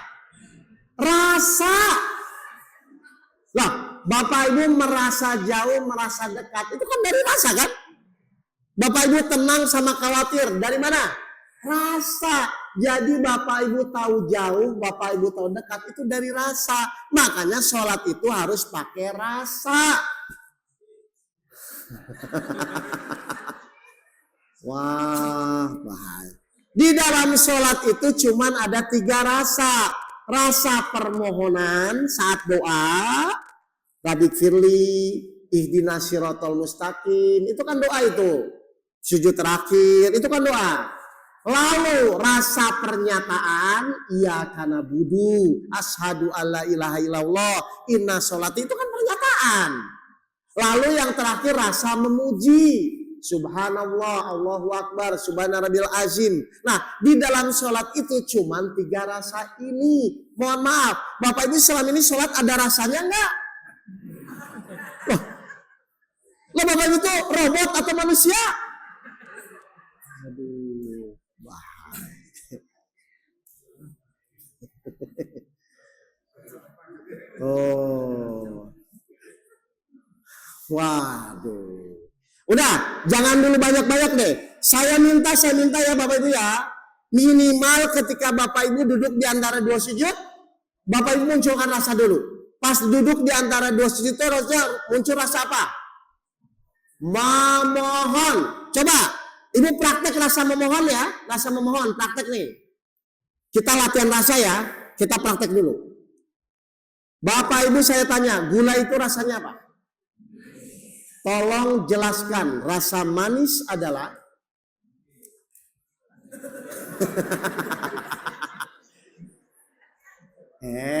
Ibu tahu nggak rasa manis?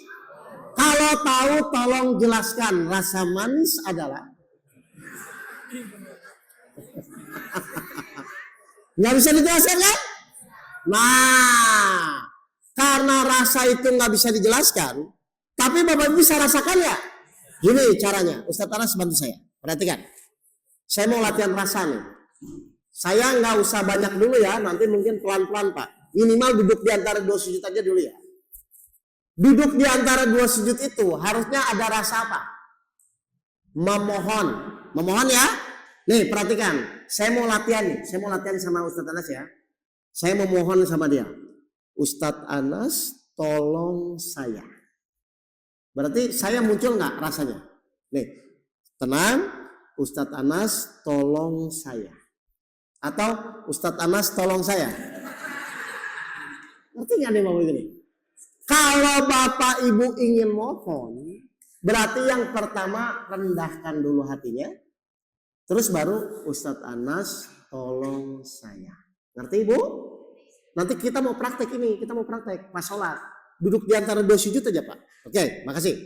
Sekarang tolong Ibu latihan rasa memohon dulu sama teman samping kiri kanannya. Mohon, kasih saya 100 dong.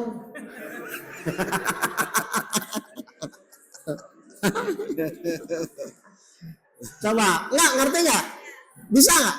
Nanti Pak, nanti kita praktek dulu soalnya. Ngerti nggak? Coba ya, ini mau saya praktekkan soalnya. Benar-benar Bu, ketika sholat kalau praktek ini, insya Allah dikabulkan. Bisa ya? Paham? Oke. Ibu sudah ngerti rasa memohon ya? Nggak perlu dijelaskan ya? Nah, sekarang kita akan praktek Pak. Kita baca doa duduk di antara 2 sujud. Ingat, sebelum baca, Ibu Bapak munculkan dulu rasa. Nanti saya bantu. Munculkan rasa dulu. Ini saya mau mohon, mau minta tolong sama Allah. Setelah rasa mohon muncul, baru Rabbi firli. Pelan-pelan aja. Meskipun nggak tahu artinya. Yang penting munculkan rasa memohon dulu ya Bapak Ibu ya. Tenang. Ini saya misalnya anggaplah dari sujud ya, sujud. Ini saya mau duduk di antara 2 sujud, tenang. Munculkan rasa, baru ya Allah saya mau minta tolong, baru Rabbi firli warhamni wajibuni. Tapi munculkan rasa permohonan. Ngerti nggak nih Bapak Ibu? Ngerti ya? Oke. Relax saja kayak gini nggak apa-apa ya. Posisi duduk di antara 2 sujud nggak apa-apa ya. Ibu tenang dulu. Ibu jangan dulu baca dulu, tapi Ibu dengarkan dulu saya. Munculkan rasa ya. Siap ya? Tenang, Ibu relax. Ingat, telinganya fokus mendengarkan dan bacanya pakai rasa ya. Rabbi firli warhamni gitu ya. Tapi tetap nggak usah mikirin artinya. Tapi munculkan rasa. Siap. Kita mulai. Sederhana kok, siap ya. Ikuti ababa saya. Setelah saya bilang munculkan rasa, baru Ibu ngomong. Siap ya. 1, 2, 3. Ya Allah, saya benar-benar memohon kepadamu ya Allah. Silakan sampaikan dengan penuh rasa permohonan. Rabbi firli warhamni.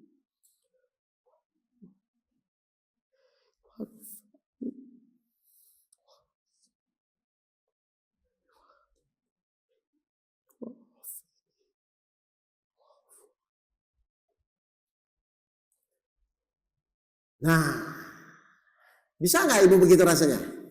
Ya? Kan nggak dibuat-buat kan? Nah, nanti pokoknya setelah dari posisi sujud, Ibu siapkan, ini saya mau berdoa. Kalau yang tentang masalah rezeki, warzukni. Kalau yang ingin jalannya bagaimana, wahdini. Itu semua ada. Bagi yang sakit, wa'afini. Tapi harus pakai rasa memohon. Nah, tolong Ibu sholat itu benar-benar dimaksimalkan kayak gitu. Makanya sholat itu jadi penolong. Sayang Pak, bertahun-tahun masa Bapak Ibu cuma baca doang? Itu kan berdoa. Ya, nanti lama-lama muncul merasa diawasi. Ya, latihannya di sholat sebenarnya Pak. Mendekat kepada Allah itu dari sholat aja cukup sebenarnya. Bisa ya Bapak Ibu? Saya minta duduk di antara 2 sujud saja dulu. Itu kan rasa memohon. Nanti rasa pernyataan, rasa pujian itu nanti dulu aja. Yang penting pas gerakan duduk di antara 2 sujud, Ibu munculkan. Jadi pas, ini saya kasih contoh dulu ya. Sebentar. Jadi pas dari sini Pak, pas dari sini, saya mau dari sini kan.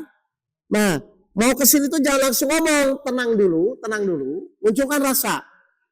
Mau nolong baru Rabbi firli warhamni. Baru, jadi jangan langsung ditembak gitu. Munculkan rasa dulu. Ini kan dari sini, set. Rabbi firli, set. Wah. Kacau.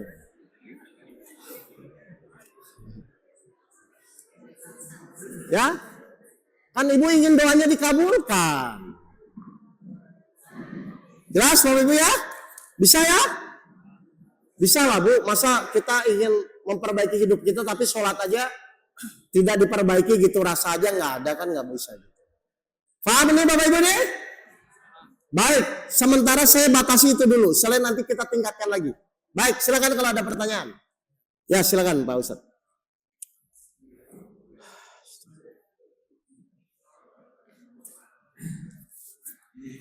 Ya. Ya, rasa-rasa. Itu saya punya teman. Oh, aliran apa? Oh, kebatinan ya.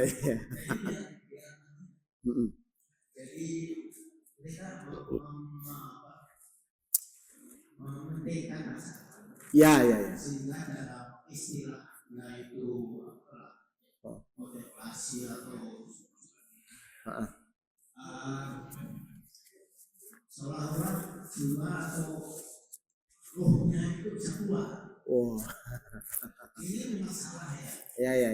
Tetapi saya melihatnya begini, mungkin dia dengan konsentrasi dan itu bisa mengakibatkan rohnya, jiwanya itu bisa naik, bisa melihat. Ya.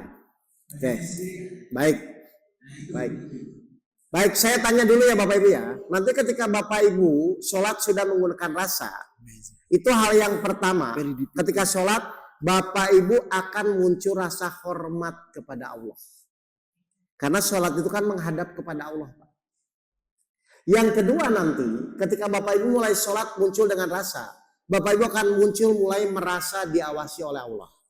Ya Pak ya? Nah, untuk teman Bapak yang kebatinan itu, saya nggak tahu ya. Cuman pertanyaan saya, setelah bisa begitu terus tolak ukur untuk kehidupan apa? Apakah semakin tenang? Apakah semakin doa kita dikabulkan? Kan itu yang penting tolak ukur. Makanya saya bilang, silahkan Bapak Ibu ngaji dimanapun. Tapi jangan lupa setelah ngaji itu tolak ukurnya apa. Karena buat saya ajaran yang benar itu satu harus semakin tenang dalam menjalani hidup. Yang kedua doanya harus semakin mudah dikabulkan. Yang ketiga semakin mudah menyelesaikan masalahnya. Itu aja Pak. Ya, kalau itu mungkin terlalu tinggi itu nantinya. Oh sholat itu mihraj ke atas, kemana ke atas? Udah pokoknya kita sholat yang standar-standar dulu aja. Menggunakan jasmani dan ruhani kita. Jelas ya Pak ya? Kenapa harus jasmani dan ruhani? Karena jasmani akan jadi saksi, ruhani akan bertanggung jawab. Itu masalahnya. Jadi nanti jasmani kita akan ditanya ini 24 ayat 24. Silakan Ustaz. Bukan saya tidak mau bicara ke sana ya, tapi buat saya lebih baik kita praktek yang tolak ukur saja. Surat 24 An-Nur ayat 24. Kenapa? Jasmani itu harus sholat karena dia pun akan menjadi saksi. Silakan. Pada hari ketika lidah, tangan, dan kaki mereka menjadi saksi atas mereka. Berarti tangan kalau dipakai sholat takbir, gitu loh Pak. Mata ketika dipakai sholat melihat titik sujud, gitu. Jadi tetap sholat itu harus menggunakan jasmani dan ruhani. Oh saya sholat ruhnya doang, kan Bapak masih manusia.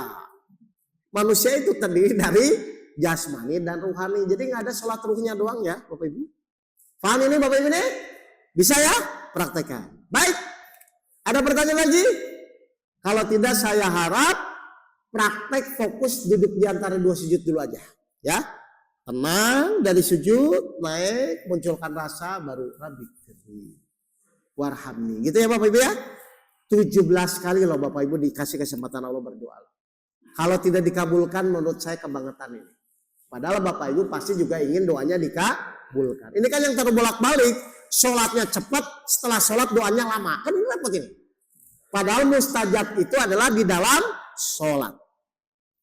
Jelas? Baik. Oh silakan.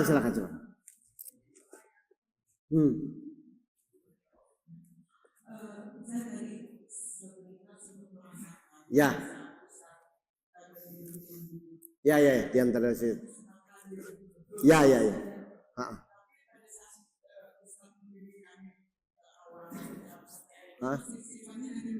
Ya. Betul. Ya nanti di tahap yang kedua ini kan ini masih sepotong ya Bapak Ibu ya. Tapi maksudnya nanti akan saya tambah lagi. Karena sholat itu harus mengerti apa yang disampaikan. Itu nanti. Tapi minimal Ibu pas duduk di antara dua sujud Ibu mengerti ya apa yang mau disampaikan ya. Minimal itu dulu aja. Saya maksudnya pelan-pelan Bu, biar bertahap akhirnya ruhnya mulai mengikuti itu dulu. Nanti lama-lama Ibu akan merasakan. Cuman maksudnya saya potong-potong begini supaya nanti lebih fokus aja. Pokoknya Ibu dengarkan dari mulai Al-Fatihah sampai nanti pas duduk di antara dua sujud. Nah pas duduk di antara dua sujud munculkan rasa. Tapi kalau yang pertama dengarkan dulu aja. Gitu ya, mengatur biar ruhnya mulai sholat aja dulu.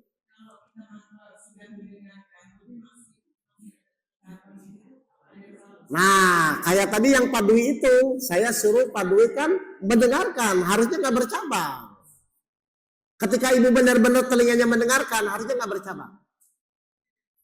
Ya maksudnya biasanya tergesa-gesa. Misalnya, Bismillahirrahmanirrahim ini sulit mendengarkan. Tapi ketika Ibu, Bismillahirrahmanirrahim itu pasti mendengarkan. Dari situ aja sebenarnya, sederhananya begitu. Ya ini perlu latihan ya, perlu kebiasaan ya. Baik, mungkin itu dulu ya Bapak Ibu ya. Jadi intinya mari kita perbaiki kualitas iman kita, sabar sholat kita. Supaya apa? Terlepas kita ditolong Allah atau tidak, minimal Allah memberikan kenikmatan, ketenangan kita di dalam menjalani ujian hidup. Itu aja targetnya dulu Bapak Ibu.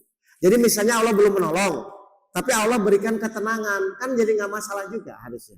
Ingat ya, karena ternyata yang menjadi poin utama itu bukan apa yang kita inginkan, tapi apa yang Allah inginkan. Saya tanya, wahai orang-orang yang beriman, mohonlah pertolongan kepada Allah dengan sabar dan sholat. Yang Allah inginkan di sini apa? Wahai orang-orang yang beriman, mohonlah pertolongan kepada Allah dengan sabar dan sholat. Yang Allah inginkan kepada kita di sini apa? Iman yang benar, sabar yang benar, sholat yang benar. Yang kita inginkan di ayat ini apa? Pertolongan. Lebih penting mana? Pertolongan atau iman sabar sholat? Lebih penting mana? Pertolongan atau iman sabar sholat? Kalau iman sabar sholat sudah benar, otomatis pasti ditolong. Jadi perlu nggak mikirin pertolongan? Ngerti ya Bapak Ibu? Kalau iman sabar sholat Bapak Ibu sudah benar, pasti ditolong. Nggak usah dipikir lagi. Jelas Bapak Ibu? Paham? Jadi lebih penting mana? Pertolongan atau iman sabar sholat? Ibu selama ini sedih gara-gara iman sabar sholat atau gara-gara nggak ditolong? Jadi lebih penting mana? Ya fokus dulu ya. Iman yang benar, sabar yang benar, sholat yang benar. Baik, terima kasih Bapak Ibu sekalian. Mohon maaf kalau ada kata-kata saya kurang berkenan. Dimaafkan ini Bapak Ibu semua. Baik, dari saya cukup sekian. Wabillahi taufiq wal hidayah. Assalamualaikum warahmatullahi wabarakatuh.